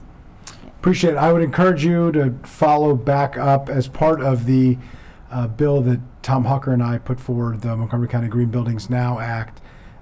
Nancy Navarro pushed for an amendment that we supported very strongly to ensure dedicated funding specifically in equity emphasis areas. And I'm excited to report that that historic investment, the largest investment in climate in county history, the target that they had for the year was reached at about the 6-month mark in terms of the amount of money dedicated in equity emphasis areas. Some of your programs specifically would help in that arena as well. They're also committed to technical assistance in addition to just equity. And so I think both on the financing and on the technical side of some of these opportunities, perhaps they could be a helpful partner. So I'd be happy to facilitate that more. It sounds like you already have a relationship there, but I'd encourage further conversation as well. So I appreciate that. I'll note the Design for Life project. I'm really excited that several of us have a proposal on how to add a lot more funding to that program in addition to the first-time homebuyer program, which I think would significantly allow for the expansion of some of the projects and programs that have been discussed. I think that we need to provide the same level of commitment to expanding home ownership opportunities as we have to rental affordability issues. They're both in crisis. They both have huge needs throughout the community. I think there's tremendous opportunities here. Our tools are more limited, as you noted, and these issues are more complicated, but it doesn't mean that we shouldn't be doubling down on these efforts. So I just wanted to note that, and I will turn it over to either of my colleagues if you have any questions. Councilmember Fani Gonzalez. This is actually great transition. I had a meeting with the Green Bank a few days ago, and I brought up this very issue. And great timing for you to follow up. It's not on top of their agenda right now. They're busy on other things. And they did mention to me that the Montgomery County Housing and Community Affairs Office has a program that focuses on repairs and all that, but I think there is room for more, as Chair Fritzen mentioned. So if you follow up with them now, that'll be great, and then we can follow up too, and maybe have them here and just take it over. My questions actually is also in the area of repairs. When I was canvassing in my district, as you may know, it includes Glenmont and Aspen Hill, which are areas where significant numbers of people who are low income live in. And I met with a lot of seniors and with a lot of immigrants like me, who owns homes that are not in the best condition, and they do need help getting access to programs where they can repair their homes, especially understanding that many times we find homes where you can have easily 2 families or 3 families, maybe more, living in just one single family home, and we need to make sure that those homes are actually healthy and in good condition. They're safe. So I guess, Mike, I'm just gonna drop it here, but I'm thinking that perhaps it's the Montgomery County Housing and Community Affairs group who should be answering this in the next panel. I really want to dig into those programs and see what else they need to ensure that their communities have access to them, since the need is so huge. I guess I need also an idea of how much money do we have right now and how much money do we really need to ensure that it's efficient, and how we're tracking that expense. Maybe we should be having, quarterly meetings with them here and seeing how they're using those funds. Same thing even with the funds that are allocated for housing construction. I have no idea how much money the county executive has left to create more projects like the one we did on Randolph Road, right? That's the perfect example. We should be tracking that, and this is a perfect committee to see that. So I know I said a lot. You don't need to answer. Maybe the next panel will answer some of it. And thank you so much for all you do. Thank you for that. We'll allow the next panel to answer. We do have plans to have a regular review of the Housing Initiative Fund to make it a little clearer and more transparent, to understand the funding available, and to make sure that this committee and the council more broadly really understands how much money is available, how many resources are available, that we're transparent with our partners, the nonprofit and the broader development community who would like to access these funds to actually build affordable housing. And so certainly agree, and it's in the works and figuring out what is the best avenue to be able to do that in a way that we can turn it into action. Because one thing to sit here and discuss, it's another thing to actually turn these funding priorities into actual housing for the people who desperately need it. But I appreciate the comments, and Councilmember Joando. Yeah, agreed, and appreciate comments of my colleagues. Thank you for all your work that you do. It's been great. I've been out and volunteered before, so look forward to doing it again. I think I was pretty handy. I'll try to keep that up. But thank you for all your work at Habitat. Thank you, GCAR, for your advocacy. I did want to note, as chair of the Education Committee, I know this issue of financial literacy comes up a lot. Our last student member of the board pushed a proposal to have it required as a graduation requirement. The school board did not move forward last year on it, but did add some additional courses at it, and is going to revisit. So I think it's an important point. I never forget when I went away to college, the first thing that they did was send someone who was older than me and was very attractive to come get me to sign up for a credit card in my dorm. And a lot of us signed up. It was my first credit card, $500 limit at, I don't even want to tell you the interest rate. And it's a big issue and for across the board. And so making sure that you get that fair start, realizing many people are starting because of institutional equity behind where they should have been. I think it's important to point out, like communities that were redlined, and then you use those costs of those homes to be the baseline for sales in the future after the discriminatory practices have been washed away. It's baked into the pie. So that's why now the homes cost less, and appraisals and all the issues that we get. So there's a lot of cross-cutting issues, but you all are certainly helping to solve them, and we need to keep helping you solve them. So thank you, and appreciate the comments. Thank you, Councilmember Joando. I appreciate you noting that as chair of the Education and Culture Committee. I'll note that I worked quite a bit on the financial literacy question at the state level, and a major question not just in Montgomery County Public Schools, but curriculum in school districts across the state, which I hope that everybody adopts that. And I'm really glad you brought up the credit card issue, because actually the first policy issue that I worked on in college advocating at the state level was predatory financial practices, and actually preventing predatory financial practices. Exactly, the hawker with the credit card in your dorm room from being able to go onto a college campus and entice unknowing consumers into financial instruments that they didn't understand, and doing it frankly intentionally, which has caused all kinds of ripple effects down the line. And so really appreciate you raising that. We did prohibit that in the state of Maryland, I will say. So it's no longer as much of an issue as it was in Maryland, but that just prevents the college campus, not the second you step off that college campus in Maryland. And I know Councilmember Joando was not talking about a Maryland college campus, but with that, I really appreciate our panel.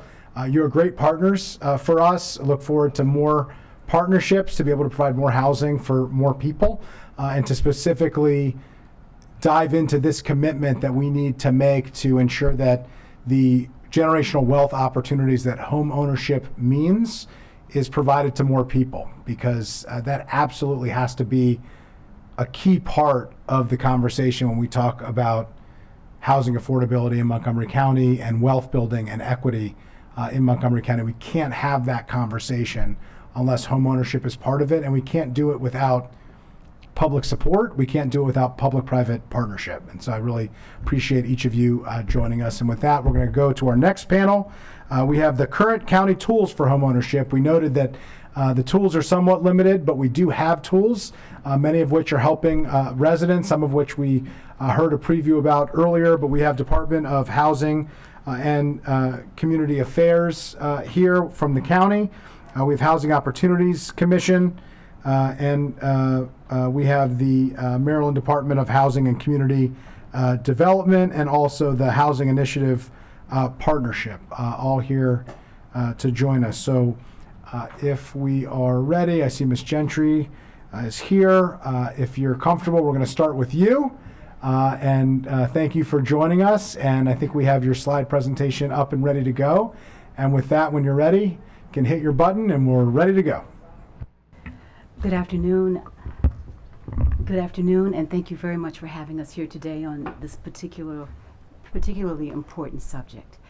So I'm here with my colleague, Summer Cross, who manages our MPDU program, and we'll talk in detail about it. But talking about home ownership is really critical, and we are particularly interested in helping you to understand what we currently do in terms of home ownership within DHCA. I will start with Summer. So Summer, do you want to? Sure, I'll go right I'm ahead. going to ask that you lean a little bit to the microphone because sometimes it's okay for us to hear, but for those who are watching, it might be a little bit harder for them to hear. So you can just make sure you're leaning a little bit. Thank you. Sure. Good afternoon. I'm Summer Cross. I'm the manager of the Affordable Housing Program section. I'm going to talk about the tools and the various stages of the life cycle of home ownership that DHCA has. So our programs focus on three main points of the life cycle of home ownership: production, affordability for the actual purchase, and then maintaining it after the purchase in a safe and healthy environment. Next slide.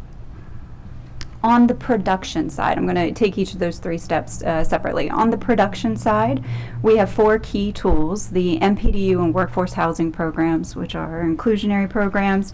They're probably our most well known, but we would also like to mention the HIF and the use of county-owned land as some financing options. Next slide. So I'll start with the MPDU program. MPDU, as many of you know, is the moderately priced dwelling unit. It's aimed at 70% AMI or below, which in 2022 income numbers equates to $99,500 for a household of 4. MPDUs currently, when they come into our system for home ownership, they retain a 30-year renewing control period. What that means is that if those units are sold prior to 30 years, somebody living in that home for 30 years, they're going to come back to us and we will reset that price to sell it to another affordable homeowner. We would also reset that 30-year period, which therefore keeps and maintains the units in our system potentially indefinitely. Because this program is so long-standing, we've had other control period timelines in the past, and so there are a lot of units that are still out there under our 10-year control period. And when those units expire or when they get resold, they come back to us and they can sell those units at market rate prices, and then we, the county, and the homeowner share the profits on that. The additional money gets put back into the HIF, which I'll talk about later, which can then get used to purchase other affordable units. Not quite yet. Sorry, because the program has been, it's now nearing its 50th anniversary. We have produced over 10,500 for-sale units ever, which is far and exceeds other inclusionary zoning programs throughout the country.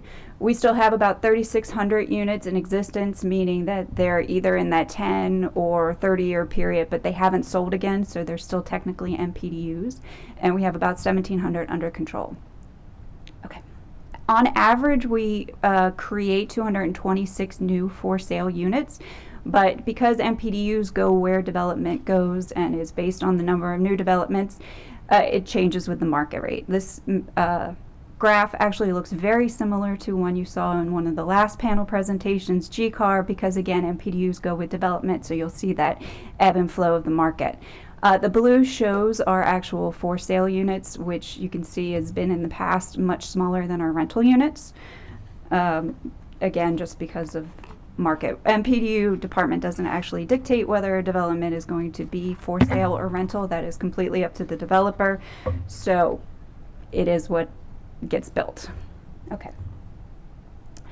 Very, very quickly, we in DHCA work on both sides of the production side. We work with developers and we work with the applicants. I like to think of us as a matchmaking system. We put the two together, but we don't get involved in all of the financial details. On the development side, we work with park and planning at the beginning stages of development when it goes to the development review committee, and we review for code compliance, ensure that the units are distributed evenly throughout the community. We don't want them hidden off into the corner. We don't want them, in the worst spots of a development. We would like them all evenly distributed. We work with the development team then through a number of agreement stages to ensure livability, again, ensure code compliance, and eventually to set the sales price. Finally, we would set the covenants that set the control period for that 30 years and maintain the rules of the requirements of the program. We also work with our purchasers from the pre-application stage when people initially say they would like to take part in this program and potentially become an MPDU homeowner.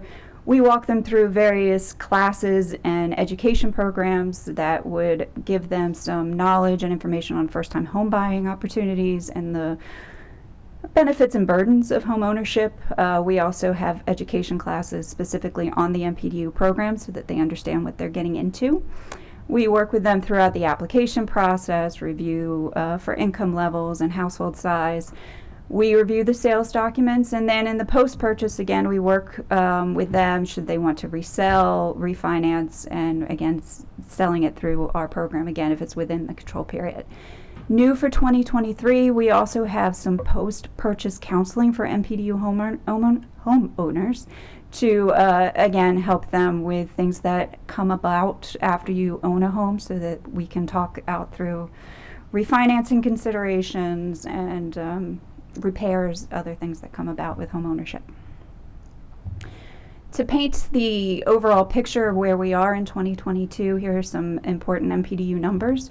We have over 400 households on our waiting list. It's not a surprise to anybody in this room today that our supply is not keeping up with our demand. We had in 2022 184 new units offered for but only 62 of those were for sale. Of the 1,074 new MPDUs that we know are under construction and going to be offered in the next 2 to 3 years, only 78 of those will be for sale. We have something about like 4,500 new MPDUs in the pipeline, meaning that they're in developments that are in some stage of review at Park and Planning. We're not sure what that percentage is for sale, but that is a pretty significant number. We'd like to think there would be a good number of for sale units in there. And then in 2022, our average sales price was $196,500, so just under $200,000. That includes new and resales, which is why how we get that number. So that's the MPDU program. We should also mention the workforce housing program. It is not mandated by zoning, so we don't get as many units by any means in this program. It is aimed for a slightly higher average income, which the numbers in 2022 are on the screen here to show you what that range is. We had 6 new units created in 2022, 2 more coming this year.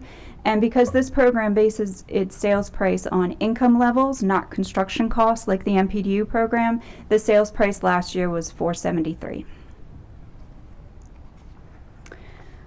Can't talk about production without talking about the Housing Initiative Fund, but I'm not going to get into a lot of details because I believe that is a topic coming up for further discussion at another date.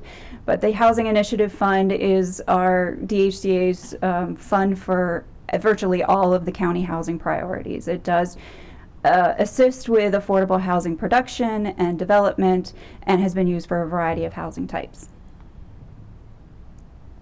Another tool, which I won't get into a lot of details, is the use of county-owned land. It's the opportunity to lease land for a minimum fee for a variety of years. In Maryland, in particular in Montgomery County, land prices are one of the highest line items in a construction project, and this definitely saves enough money to be able to provide more affordable units. I know the last panel also talked about Randolph Road, but we wanted to also mention it, that there was 27 homeownership units created. And not only that, but the units were more family friendly with 3 and 4 bedrooms. It was a large partnership between AHC, Habitat, and Interfaith Works. Then on the affordability side, we have 3 down payment assistance programs. The Montgomery Home Owner Program, the Montgomery County Home Ownership Assistance Fund, and our new Montgomery Employee Down Payment Assistance Loan. So again, lots of acronyms: MHP, MCAF, and MedPal. The MedPal is coming online this year. It was initially funded last year in the budget. We are on track for an April start date for that. So I don't have any data on what has been distributed this year, but I expect to start sending out that money as soon as possible for our 2-year pilot. We have people on this panel here today from DHCD and HOC who are going to give a lot more information about these. But to see the two operating down payment assistance programs together, you can see we've provided more than 100 loans in FY23 already, and that the average household income was about $85,000. To see where that money is going, this is again a combined chart from both of our down payment programs. You'll see Germantown by far seems to be the most popular area, followed by Silver Spring and Gaithersburg. And then the final stage of our programs is to maintain safe and healthy housing. We have code enforcement, COC, energy upgrades, and design for life, which I know were also mentioned in that last panel. On the code enforcement, we work with housing codes, solid waste, and weeds to maintain a viable, livable community and enforce those requirements. We have the COC, which I think is also scheduled for another longer conversation, but just wanted to mention them that it is a training for both boards and communities to assist homeowners to understand the rules of a homeownership association and also a condominium regime, what their requirements and rights are under those. We have an energy upgrade program that was initiated in 2018. It was funded by the Merger Fund, which were the combination of multiple major utilities, that started at $2.8 million and was aimed for households at 68% AMI and below to replace appliances that are 10 years old or older. As you can see, it's been in existence since 2018. We have served over 250 households. This program in particular kind of took a hit during the pandemic. Obviously requires people to come into your home, and many people did not like that. There was also issues with supply chain, especially with regards to computer chips and a lot of the appliance upgrades that this program would supply. So it did take a dip in 2022, but we're on track to likely use up the remaining funds this year because we're spending about an average of a little under $9,000 per home. And then we also have the Design for Life, which Habitat and Rebuilding Together were on the last panel and discussed, for $300,000 total for accessibility, livability, or visitability upgrades for occupants who are 65 or older or physically handicapped. And with that, I can accept questions, or we can ask questions. Thanks very much. Appreciate it. I think there are probably several questions, but we're going to wait until the end just to be efficient with time. So now we're going to go to Housing Opportunities Commission. Ms. Andrews, welcome. And I know you have your colleague, Ms. Hines, here as well. Thanks for joining us, and we will turn it over to you.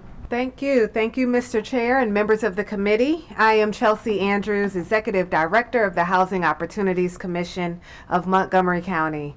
I'm joined with my colleague, Jennifer Hines Washington, Assistant Director of Bond Management. We look forward to sharing with you information on how HOC contributes to supporting and encouraging first-time home ownership in our county. We're pleased to join in this important topic of home ownership, which has a clear, bright line to wealth building and family stabilization. As shared in our next slide. As shared in our previous presentations before this committee, HOC is a multifaceted agency that has the benefit of being both the public housing authority as well as the housing finance agency for the county. The work that we do around home ownership falls within both of our public housing components as well as our housing finance agency components, and we will share those details with you in this presentation. Next slide. I will turn it over to Ms. Washington to share more insight on our single family program. Good afternoon, council members. For the record, my name is Jennifer Hines Washington, Assistant Director of Mortgage Finance. Purchasing a home is one of the best ways to invest in one's wealth. However, it is also one of the largest financial transactions that most people will make. The Housing Opportunities Commission is committed to making home ownership in Montgomery County affordable by offering qualified buyers home mortgage loans and also down payment closing cost assistance loans. This is done through the Single Family Mortgage Purchase Program. The MPP was established in 1979, and through it, the Commission has financed over 12,000 mortgages for first-time home buyers. The program's First Trust mortgage products include 30-year fixed-rate FHA, Fannie Mae, and Freddie Mac financing, allowing a loan for up to 97% of the home's value. Income and sales price limits do apply for the program. To close the gap in financing, borrowers may also benefit from our down payment assistance options. The HOC Purchase Assistance Secondary Loan provides a 5-year deferred loan equal to 3% of the sales price at 0% interest. So once the borrower stays in the home for 5 years, this loan is forgiven. Our average loan amount is approximately $7,000 for this program. As you heard previously, we also administer two closing, or maybe we didn't talk about that, but we manage or we administer the revolving closing cost assistance program. This program was originally funded by HIF, but is now revolving. Home buyers that are employed in Montgomery County with a secondary mortgage are able to get a secondary mortgage equal to 5% of the sales price, or up to $10,000. This loan carries a 10-year term at an interest rate of 5%. This loan must be used with an HOC First Mortgage product and can be combined with the HOC Purchase Assistance loan. The average loan amount is approximately $7,800, and to date, the program has issued almost 1,000 loans. The Montgomery County Home Ownership Assistance Fund offers a 10-year deferred loan equal to up to 40% of the household's qualifying income for a maximum of $25,000. This loan, again, must be used with the HOC First Mortgage product and is forgiven after the borrower has resided in the home for 10 years. If the home is sold during the first 10 years, then only a pro rata portion of the loan is due. The average loan within this fiscal year is approximately $24,000, and the program has issued almost 300 loans since its inception. Next page. Demand for home mortgage loans have decreased within the program since FY 2020. This is due mostly to the pandemic, the amount of available affordable homes, and the high interest rate environment, as you can see a drop in activity between FY 20 and FY 2022. Our program typically generates on average 130 to 150 loans per year based upon selling approximately $33 million in tax-exempt mortgage revenue bonds annually. The program desires to reach more first-time home buyers, but is limited in its reach due to state volume cap constraints. As of FY 2022, the average loan amount for the program was $267,000 for a household size of 3, with an average household income of $76,100, or approximately 59% of the 2022 area median income. Page 6. And finally, you can see our racial composition of our program relative to Montgomery County's population.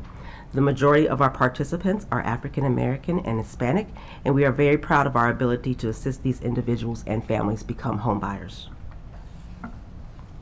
Thank you, Jennifer. So what Jennifer just shared with you is information related to the services we provide to any resident that's interested in moving to Montgomery County. The loans, the down payment assistance are open to anyone who is interested. We are now going to share with you information that is tailored to HOC residents and customers. Next slide.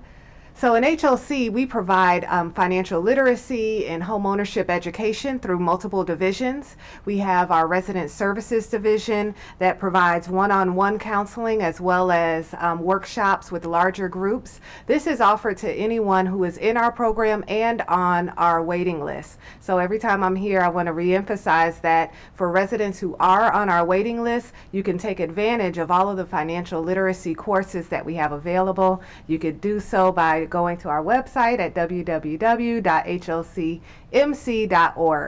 And so the purpose of the financial literacy work is to really make sure that our residents and our clients are prepared for home ownership at some point, addressing their credit scores, enhancing their ability to maintain and or obtain home ownership.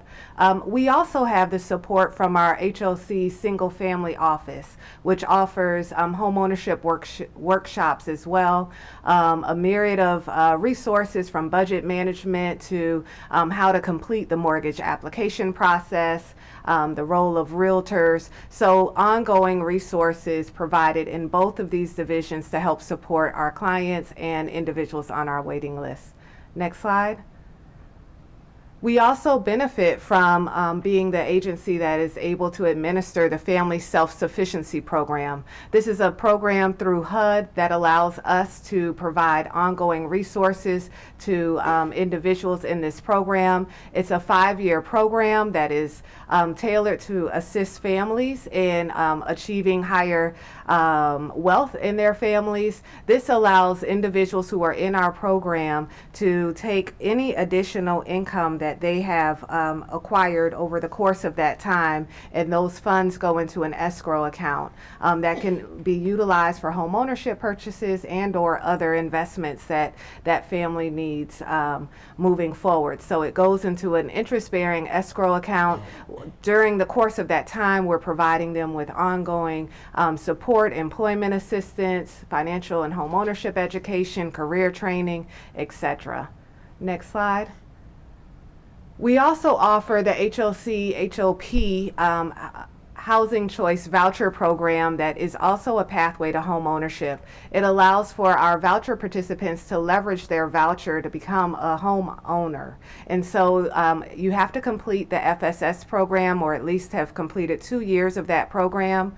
If you're interested in home ownership, you can leverage your voucher to pay your mortgage. And of course, this is something that we're really trying to encourage our voucher holders to take full advantage of. We also work in partnership with the county with regards to the MPDU program. Our residents do have an opportunity to purchase these homes when they are available. We let them know about these opportunities, and they have an opportunity to work directly with the developer in making those purchases, and we support them in that regard. Next slide. And we open to questions and transition to our colleagues. Appreciate the sleight of hand. Next slide. Thank you. Conclusion. Really appreciate that. Thank you for the presentation. Speaks to the volume of all of the work that HOC is doing in a lot of different areas, which really appreciate. Now we're pleased to turn it over. We have representation from the state because we partner as well. There you are. From the State Department of Housing and Community Development, and partner on a number of affordable housing programs, including our rental housing programs as part of capital stacks to make affordable housing projects work, but also as a partner to help us with first-time home buyer, among other areas. So we'll turn it over to you, and thanks for joining us. That's right. Thank you very much, and good afternoon, everybody. My name is Maddie Sulu. I'm the Director of Homeownership Programs, Single Family, in Maryland Department of Housing and Community Development. Thank you so much. I appreciate this invitation, Mr. Chair, council members. The single family area in DHCD, in Department of Housing, covers the flagship program, Maryland Mortgage Program, as well as the Homeowner Assistance Fund program that you may be aware that Treasury has allocated $250 million to the state of Maryland through Maryland Department of Housing to assist with saving borrowers from in the state of Maryland from losing their homes, from imminent displacement.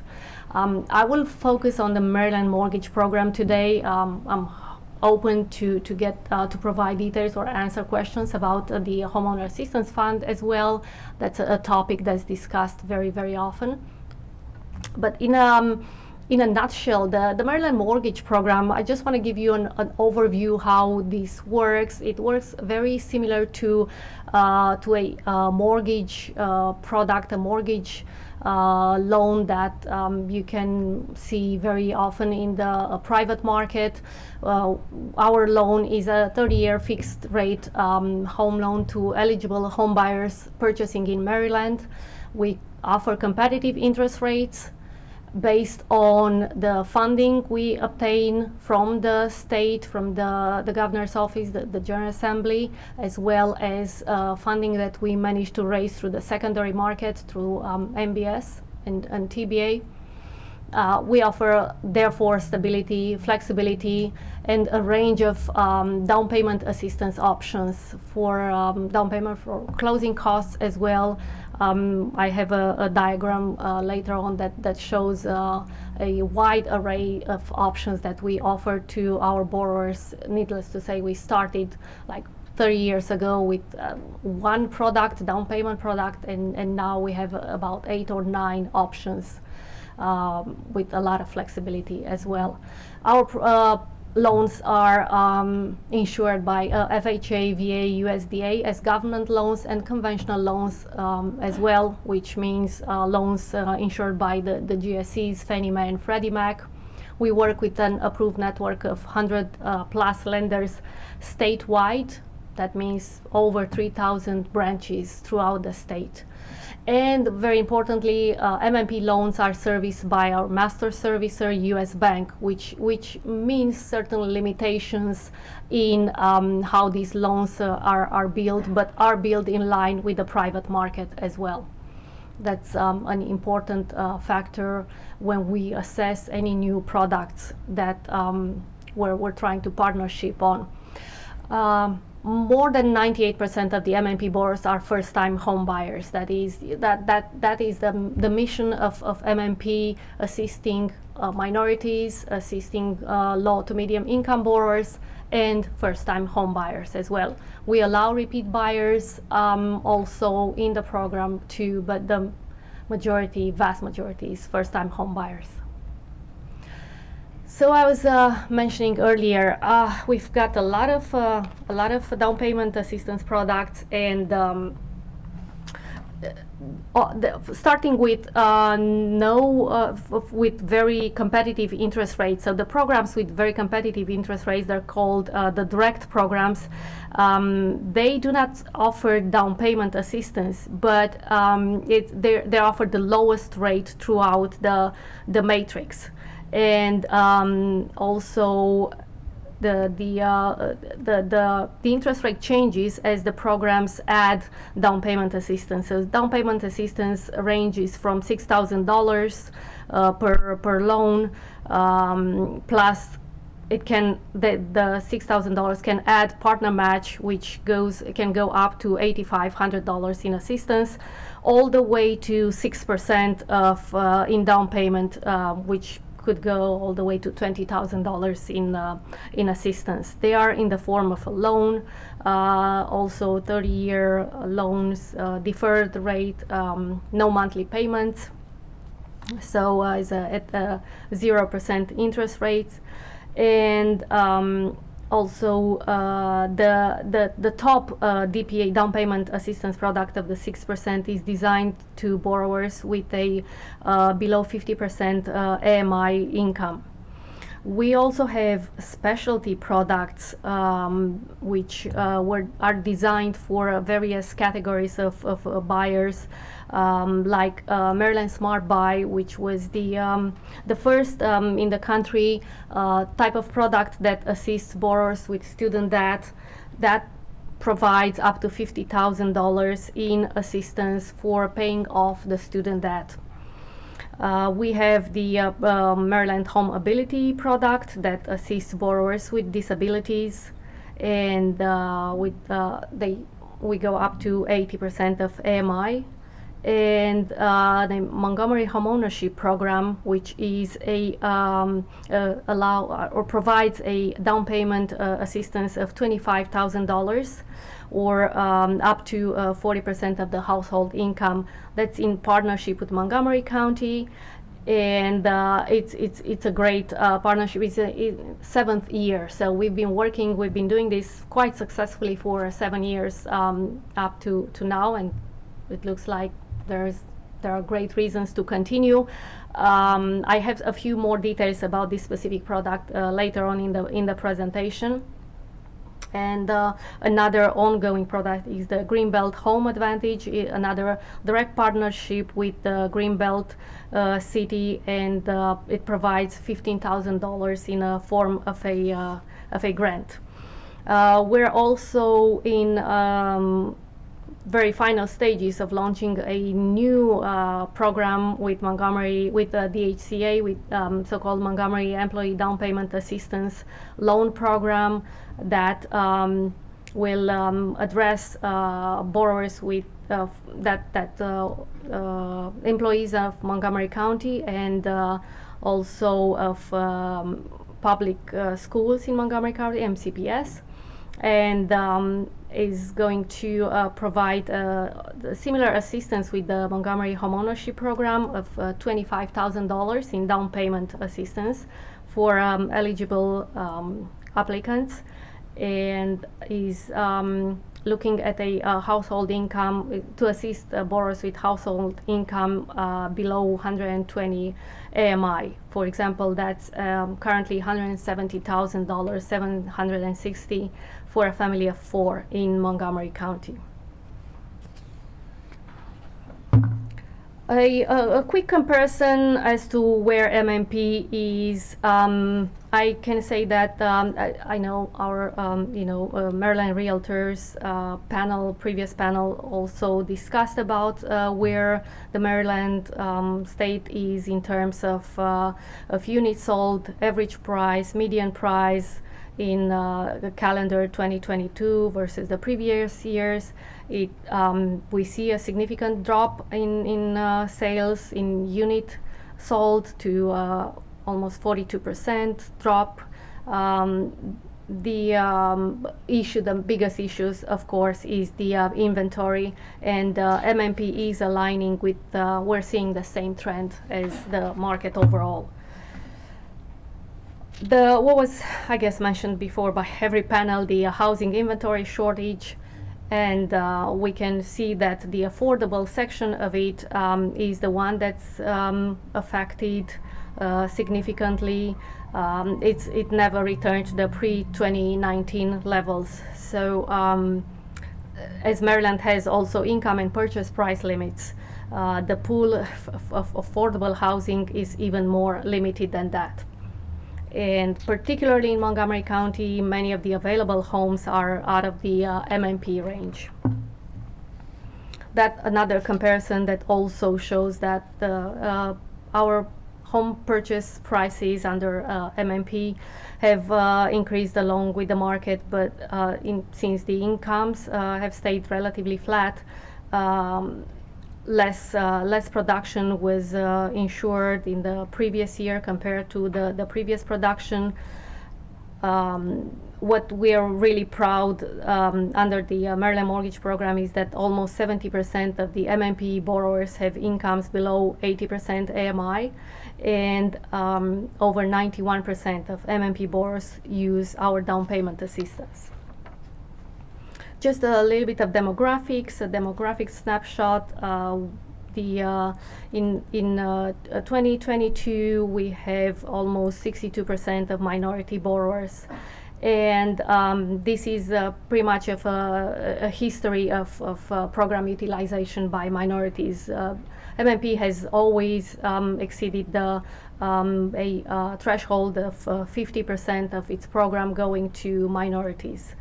And you see the biggest portion that's covered by the Black and non-Hispanic borrowers, as well as Hispanic borrowers, and this portion continued to grow over years.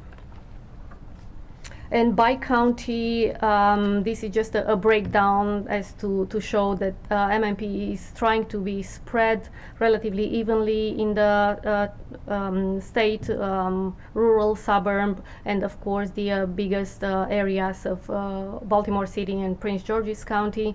However, we're really proud to say that we have a participation in every single jurisdiction in the state.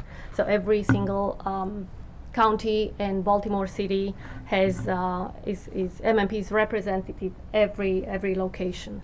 Now, just a snapshot on Montgomery County and where what level MMP is in Montgomery County, and we did about 200 loans last year in Montgomery County, and as you see, slightly lower than the previous year. However, we managed to keep the same level for Montgomery County, and also thanks to the partnership I mentioned about directly with the DHCA. You see a breakdown, majority are conventional loans, and also minorities and Hispanics over 40%. Just where Montgomery County is among the other states, also at the level of almost $43 million in compared to the other states that, as I said, MMP is present in. That means around 200 households that have been assisted in the last year through the Maryland Mortgage Program, and specifically on the Montgomery homeownership product that I mentioned earlier. We have our collaboration that has been going on for, this is in its 7th year. It increased actually in the first 4 or 5 years. It was at about $1 million, and now is at $1.5 million per fiscal year. That's the allocation that our partners assure for us. However, that gets spent in 6 months. So in order to last for the entire year, we hope to see more than that. It's a $25,000 in down payment assistance, which is well, for Montgomery County, yeah, it's not that much, obviously. Our average loan amount is $336,000 in Montgomery County. Just a few details as by breakdown by city, as Summer had in her presentation as well. Yes, we are seeing the same: Germantown, Silver Spring, Gaithersburg. They are the top producers. In a nutshell, we are constantly looking in more options to increase DPA, to address higher home prices and the limited income or available income in the households. We depend heavily on the state allocation budget, over 90%. The state allocation budget has been slashed significantly this year, so that may have an impact on MMP. We're looking into new products, the one that we mentioned, the Greenbelt, Home Advantage, the MadPal, and the ongoing discussions with other counties as well. Improved website resources and partner growth. We're continuously growing our pool of approved lenders. We have a lot of new lenders reaching out to us to participate under MMP. New marketing tools as well. This is our social media presence. Just for the record, we are on Facebook, Twitter, and Instagram. And I'm proud that to mention that we do have an excellent team, and that helps us to receiving and exchanging feedback from events with partners. We're working very closely with MMBBA, with Maryland Realtors. We are always looking to new product lines to evolve in line with the market needs. We have very strong relationships with the investors, with realtors, with Fannie Mae, Freddie Mac, of course, FHA, USDA, and VA, private mortgage insurance, housing counselors, and a lot of affiliate memberships with the local realtor associations. And the I guess the weaker part of the weaknesses of the program are echoing probably what the other speakers and the other panels mentioned, the ongoing shortage of affordable housing inventory, and of course the FY 24 budget that, and or at every year that those that can go up or down. It depends on every year allocation. So that concludes my presentation. Thank you. Thank you very much. We really appreciate your partnership and you joining us. We now have Mary Hunter, Director of Housing Counseling from the HIP, Housing Initiative Partnership. For my colleague, I want to make sure that we add to the HI consonant acronyms. We have another one to add, but thank you for joining us. Thank you so much. Thank you. Let's turn that on. And yeah, thank you so much, council members and committee staff, for hosting this important discussion and for inviting HIP, Housing Initiative Partnership, to participate in talking about how our services can advance homeownership equity in the county. My name is Mary Hunter, as I mentioned. I'm Director of Housing Counseling and Services. Next slide. Housing Initiative Partnership is a nonprofit affordable housing developer and HUD-approved housing counseling agency founded in 1988. We moved into Montgomery County in 2009 and opened up offices. We have offices in Germantown and Gaithersburg. We develop, as our mission statement shows, we develop innovative, affordable housing, revitalize neighborhoods, and equip people to achieve their housing and financial goals. Next slide. A little bit about the affordable housing development before I jump in. We have affordable housing, multifamily development, and resident services. We do single-family home rehab and new construction, and we sell those homes to first-time home buyers, low and moderate income first-time home buyers. And we also do neighborhood revitalization, where we have a home and facade improvement program, health and safety repairs, and weatherization upgrades. That particular program is in partnership with Prince George's County, so occurs mostly in that county. Next slide. And I'm here today to talk about our housing counseling and services. I'll try to keep it lively. I know I'm the last panelist. So we will advance on into the presentation. You can move forward and advance one more slide. So we know increasing homeownership equity requires increasing access to homeownership products and resources. And this is where we come in. HIP provides community outreach and education. And our staff, in terms of community outreach, we're really eager and interested in partnering in community events. We go out in person. We partner with council members at their events. We go to apartment communities. We go to schools.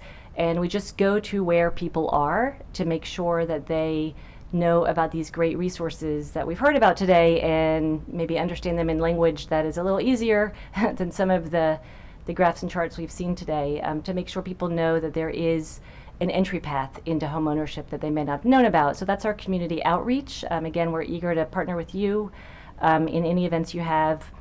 And in terms of homebuyer education, this is what HIP has done for over 30 years. Currently, we have 3 kinds of education for different levels. We have an orientation session, which is just an hour. It's on Zoom. It's easy to access. It's free. And we've started this in May of 2022 with 15 people joining, and now we have 60 people. Despite this hot housing market and the difficulty of home buying, we're seeing people that are interested in starting the process.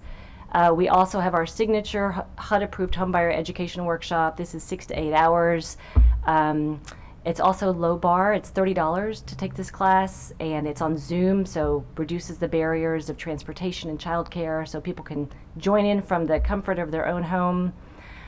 We have a lot of real estate professionals that are joining in as guest presenters in our workshop, giving the opportunity for people to ask questions to actual real estate professionals and get answers.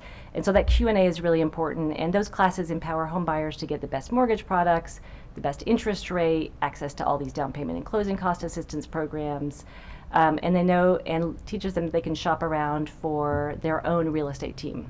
Don't have to take someone that their neighbor has recommended. They should shop around. And the third kind of education we provide is through eHome, and it's self-paced education online. And we would just ask to continue a collaboration with the council and with the county to promote these educational resources. Next slide. I'd say the centerpiece of our work is our one-on-one counseling, where we meet individually with community members. We have 4 kinds: rental, pre-purchase, foreclosure, and post-purchase. We've worked a lot with DHCA and in the eviction crisis that we've encountered, doing rental counseling, helping people access ERA. Foreclosure prevention, I'll talk a little bit about that. But the pre-purchase counseling is an opportunity for people who maybe their credit is not there. Maybe they have a 550 credit score, and our counseling staff can meet with them, in the course of a year, 2 years, to create an action plan, take steps, build their credit, so that they can become mortgage ready and get into sustainable homeownership. So that individualized, tailored sessions are really critical for helping people through this really complicated transaction. Okay, next slide. Snapshot of the kind of clients that HIP has served over the past year. We have worked with 413 potential home buyers, so folks who have participated in our classes or in our one-on-one counseling. The majority are African American and Hispanic, 55% African American, 24% Hispanic. And we survey all of our participants quarterly, so we get a lot of data about whether they buy, if they haven't been able to buy, why not, what can we do to address those needs. And like everyone has been saying today, the majority of the purchasers, we've had 66 folks purchase in the last year, and the majority are purchasing in Up County, Gaithersburg, Germantown, Montgomery Village. And a lot of our buyers are buying condos, so there's a real opportunity for education around condo purchases, specifically, we'd like to create a program in collaboration with the council and the county, particularly educating buyers of condos around how to work with their condo board once they buy a condo, how they can engage with the condo board, what exactly to expect with HOA fees, which is becoming a real problem. A lot of people are defaulting on their HOA fees and really needing assistance to cure those defaults. Quickly, the average loan amount, the loan amounts range of the folks who are bought, the 66 who have purchased, who have been through our program, from $158,000 up to $825,000 loans. The average is about $300. Interest rates we've seen ranging 2.875% up to 5.5%, so pretty good. The low interest rates were at the beginning of 2022. The higher interest rates are at the end of 2022. Mostly we're seeing conventional loans, as has been discussed today, which was a surprise to me when I looked at our data, with FHA being the second, but majority are conventional loans. Next slide. I would like to just introduce, we've talked a little bit about, we've heard about the importance of financial capability, financial literacy, financial empowerment. We have a wonderful financial empowerment center that was launched in the city of Gaithersburg in collaboration with the city. It's available to city residents. We are very interested to expand this resource to other areas of the county. It's financial coaching. It was a program that was funded through Bloomberg's Foundation, Centers for Financial Empowerment. And we launched in March of 2022, so recently, and we've already worked with 240 clients. We've had 750 sessions, so that the real key is that repeated and ongoing relationship. So you can see most of our clients have had 2 to 3 sessions, 55% Hispanic, 31% African American. Our staff is all bilingual in English and Spanish. So we work with a lot of Hispanic households. And so far we've had 85 outcomes. We've seen our clients reduce their debt by 10%, increase their credit score by 35%, and increase their savings. So again, we'd love to continue to expand this to other areas of the county. Next slide. Just as important as helping first-time home buyers enter into homeownership is preserving homeownership. And this is the area of foreclosure prevention that we work in with providing that one-on-one assistance. We're seeing Maryland DHCD does a great job of tracking foreclosure activity. On their website, they have quarterly reports. The last one was issued in the fourth quarter of 2022. We're seeing foreclosure rates in the county go up to pre-pandemic level. We know that they were suppressed during the pandemic because of all the protections available. They're on the upswing. So very important to focus on these preservation strategies that exist. Our counselors can help folks get modifications with their lenders. Half, as DHCD panelist was referring to, is up to $60,000 in loans and grants to help homeowners pay off arrears to avoid foreclosure. Complicated to apply for half, so there's a lot of assistance that we've provided with individuals who are trying to submit applications, get their documents together, navigate through portals, etc. Some of whom don't have their own email address, so there are challenges that need to be addressed.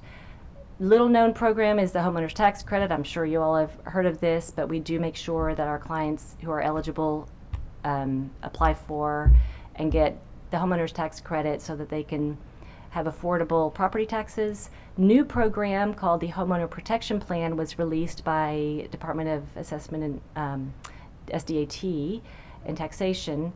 And this is up to $7,000 to help homeowners who are facing property tax sales. Just launched, so we're eager to help people access that program. And I'm going to conclude with talking about our Montgomery County Home Sharing Program. Next slide. This is a really wonderful program that is supported by Montgomery County DHHS, and it is a wonderful option to, the goal is to help people age in place. Older adults age in place. We've heard that's what older adults, there's a growing homeownership. Older adults want to age in place. One way to do that is to bring in a room renter. And so DHHS has invested in this program, and HIP is the matchmaker between the room renter and the homeowner. You can see one of our staff at a homeowner's house. We look at the room, we help them advertise it, we vet the renter. We would love help getting the word out to homeowners that there are a lot of benefits to home sharing. So with that, I'll conclude, and I want to thank you for your support of our services, and we look forward to continued partnership.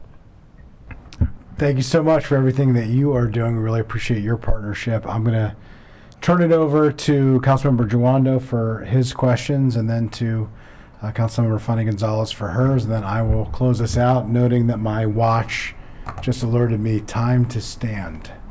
So that means that our meeting should be concluding soon. I appreciate that, and thank you all for all your work. It's important, and a lot is happening. I also will note that it's happening in an equitable way as far as the program targets, but obviously the scale of it is not enough considering the challenges historically that we've faced. So that's something that for me that just stands out in everything that we're talking about here. So I did have just one. I'll ask one technical question, probably of a couple of you. The do you work with Cafe Montgomery? That's because when you were saying our Financial Empowerment Center? Yeah, because we have a Financial Empowerment Center at Worksession Montgomery, but so I just want to understand the relationship. It's different. It's different program. Yes, it is. And the difference, that is funded by United Way. Yes. And who I saw on your slide here too, but they fund a lot of people, I guess. They do. The Financial Empowerment Center in the city of Gaithersburg focuses more on the one-on-one counseling with certified coaches. We don't do the workshops. So I think that is a little bit of the difference. The FEC in the work through United Way is more about education workshops, and the FEC through the CFE, another acronym, is a model that's more focused on the coaching model. Got it. Okay, I appreciate that. And I'm glad you lifted up the home sharing program. One of the things we've talked about on this committee before is just room renting in general, and not in trying to get a handle on it, because it's happening. But the making sure that kind of care and handling you're doing on quality and matchmaking, that's something that I think a could be expanded to many populations, including our senior population. So I'm very curious to dig into that more. Appreciate the work of HOC. You all are doing great work. We know there's always more to do, and I think we've shown in the previous iterations of this committee we want you to do more. So thank you for that. And to our DHCA partners, I'm really interested, Summer, to follow up with you this long-awaited meeting to talk more about where we are with the MPDUs. You know, on the 40. Maybe you can answer this just briefly. This will be my last question before I turn to colleagues. The 4,500 that are coming online, that's over how long of a period, and where do you have a sense of that? That's just what you know is coming based on the development pipeline? Correct. Yeah. Okay. So we're not sure if they'll ever be developed, but it's in some stage of planning. And when do you when do you really get notified and really kind of get in the mix on that? So once an application is filed at Park and Planning, we get notice and serve. We have a representative in our office on the DRC, the Development Review Committee, to monitor it through the stages of approval. But once it gets a certified site plan, then usually the developer will come back to us, and they need to come back to us before they get building permit. So right, that's when we okay. get so to that's kind of the formalize it more. Built-in mechanism. Okay. Mm-hmm. Well, a lot to go over here. I appreciate my colleagues. I have a meeting on the CIP, which is another acronym, not related to housing, but related to building other county buildings like schools that I'm going to run off to in a moment. But appreciate all your work. Appreciate my colleagues, and thank you for this overview. Thank you. Councilmember Fana Gonzalez. Well, I just want to reiterate the question that I had before on the repairing program that we have. How does it work? Is it Montgomery Housing and Community Affairs who holds that? If you have a household of a low-income person who needs repairs in their property, is it with them that administers that program? Because that's what I was told, but I would love to learn more about it. The Design for Life, I guess, yeah. So the Design for Life is for the 65 or older and physically and handicapped. disabled, yes, Mm-hmm. yes. And we partner with Habitat and Rebuilding Together, who were here earlier to discuss that. They actually do the outreach, they do the contract with the homeowner, they provide us with a list that we review to confirm that it meets the requirements, and then they would invoice us. But they're the ones who would actually administer it. Can I get, via email, how much money do you have in that program? Mm-hmm. That's easy. That's $300,000, $150,000 for each vendor. That's nothing. Especially understanding that the needs are so huge. It's not just the demographic that you just described, 65 and older in the disabled community. We're also thinking of people who want to share their homes, right? Maybe they're not 65, maybe they're 50 or even 40, or young professionals who are single and they have space in their homes and they want to rent it out, but their homes are not in the best condition to do so. How can we expand on that? That's my question. Obviously, you probably don't have the answer, but I would love to have a follow-up on that, maybe in this committee. What? Yeah, so one of the proposals that several colleagues that we have together is to significantly increase the funding for that program to the tune of over $1 million, perhaps up to $1.5 million. So I guess the follow-up question there is, what's the capacity to fund the current program, number one, if we just added funding to the program with its current limitations?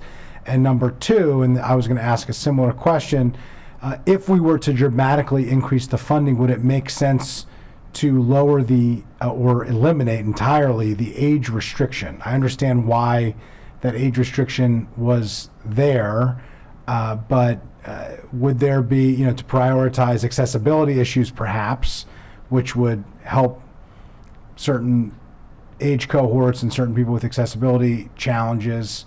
But if we had a lot more money, would it make sense to expand that group, either to lower or eliminate the age restriction?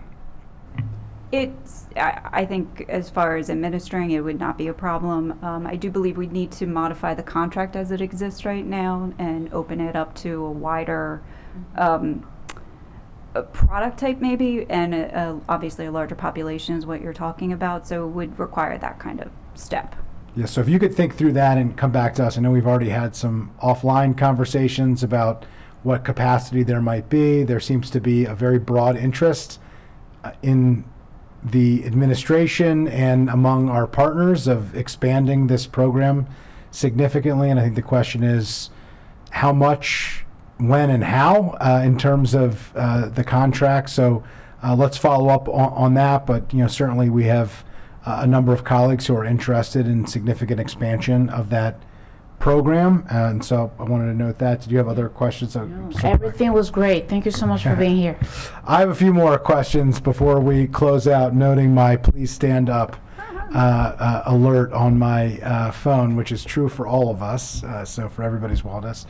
The first question relates to the first-time home buyer programs that we have. I just want to note, first of all, the budget that came before us last year had $1 million taken out of the first-time homebuyer program. The council did not want to do that because we noted that the existing resources were already expended 6 months into the year, and so we added $1 million and allowed for the program that was intended to go towards public employees to be worked on, as we didn't reduce the level of effort for the other program that's already oversubscribed. So I just want to note, I'm very glad that we did that, and I appreciate the fact that you moved forward with fidelity and that program is working. I believe that we had anticipated that it would take some time for that program to get up and running, and didn't want to wait while we had another group of folks that were waiting on and on a waiting list for a program that was underfunded. And so I think that is positive. I look forward to seeing the benefit. My first question on the employee program is whether or not those purchases have to be in Montgomery County. Yes, they do. Okay, I just want to make sure. I assumed that, but I just wanted to make sure of that. It wasn't noted, but that is good, and that was the whole goal there. So I think that's positive. You noted 6 months that those resources get expended. That's the number we had last year. It seems to be consistent this year. And so there's also interest in doubling the funding for that program to meet the obvious need each year. You don't foresee any issues or concerns with being able to meet that need if we double the program in order to allow for funding for the first-time home buyer program? Yeah, I don't foresee a problem with that. Okay, great. So we'll follow up with those programs and processes, but I will note and appreciate the conversations among staff on how to best utilize resources has been really helpful, and that's part of why we are moving forward and interested in pursuing those two options. We need some time to refine it, and so let's have those conversations offline, and also work with colleagues to make sure that we continue to have the support that I believe that we have. But I just wanted to note that here. I had a question about the Maryland Smart Buy program. I didn't know about this program, I will say, until we started getting into this conversation. And I spent a lot of time, this kind of mixes my two worlds, in the college debt issues and my previous life, both advocacy and work life, and in housing. And so it's a really exciting program. It seems to be a pretty incredible deal. So I'm just wondering, where are the resources coming from that? Is it a pot of money that has to be expended, or does it, as the applications come in, the money is requested?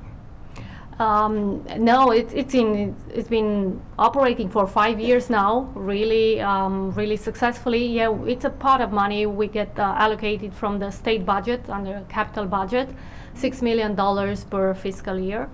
We're looking at $7 million this year for 2023. And it's really successful. It's as I said, it was the first of its kind in the country, and it's been replicated by a few other states as well.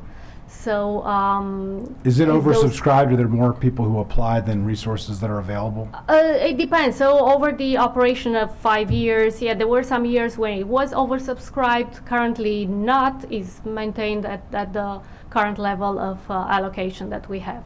So it's pretty much under control. If needed, we have more. We can use additional funds to put toward it as well. And how do people find out about it? Oh, we just go out, we do a lot of marketing and outreach through starting with all our media, social media channels, through our website, outreach events, going out to where the borrowers are, going out meeting with, in all counties we participate to all the, or most of the events possible as well, so it's And just so I'm everywhere, understanding, you have the everywhere. standard state first-time home buyer home loan that you're eligible for. That's 97% finance, a 3% loan. Yep. And then on top of that, up to $50,000 of loan forgiveness for your college loans. Yes, that's right.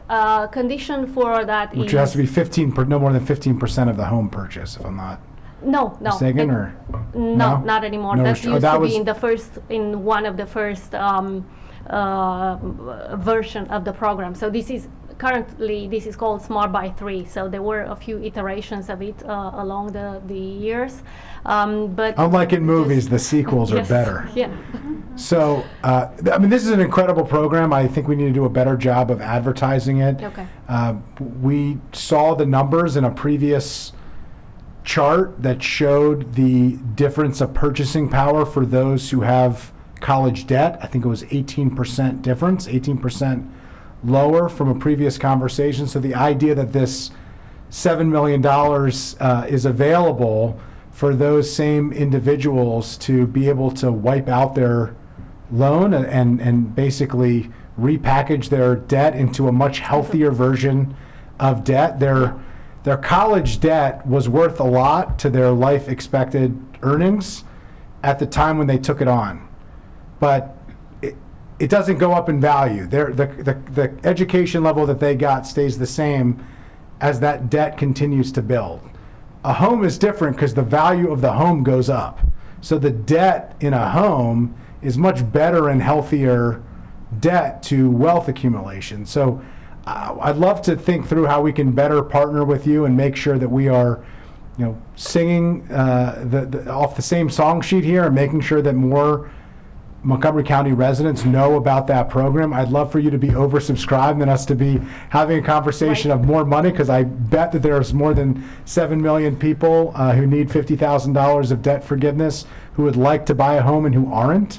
And so, not a conversation necessarily for today, but would like to think of ways that we could partner, and if there are ways that the county can leverage the state program to make it more attractive, to provide an extra layer of incentive perhaps to really move it forward, or if we just did some of the outreach work on your behalf, working with some of our great partners like HIP and others.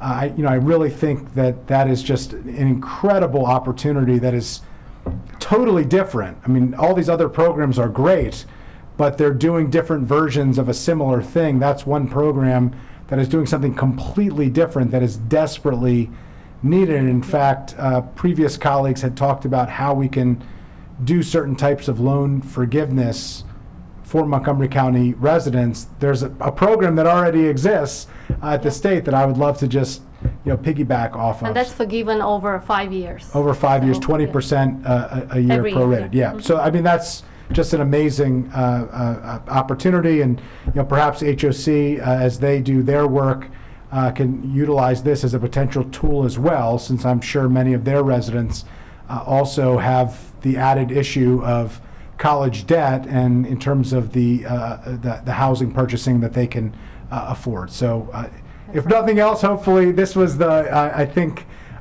you said that you see yourself as a matchmaker earlier.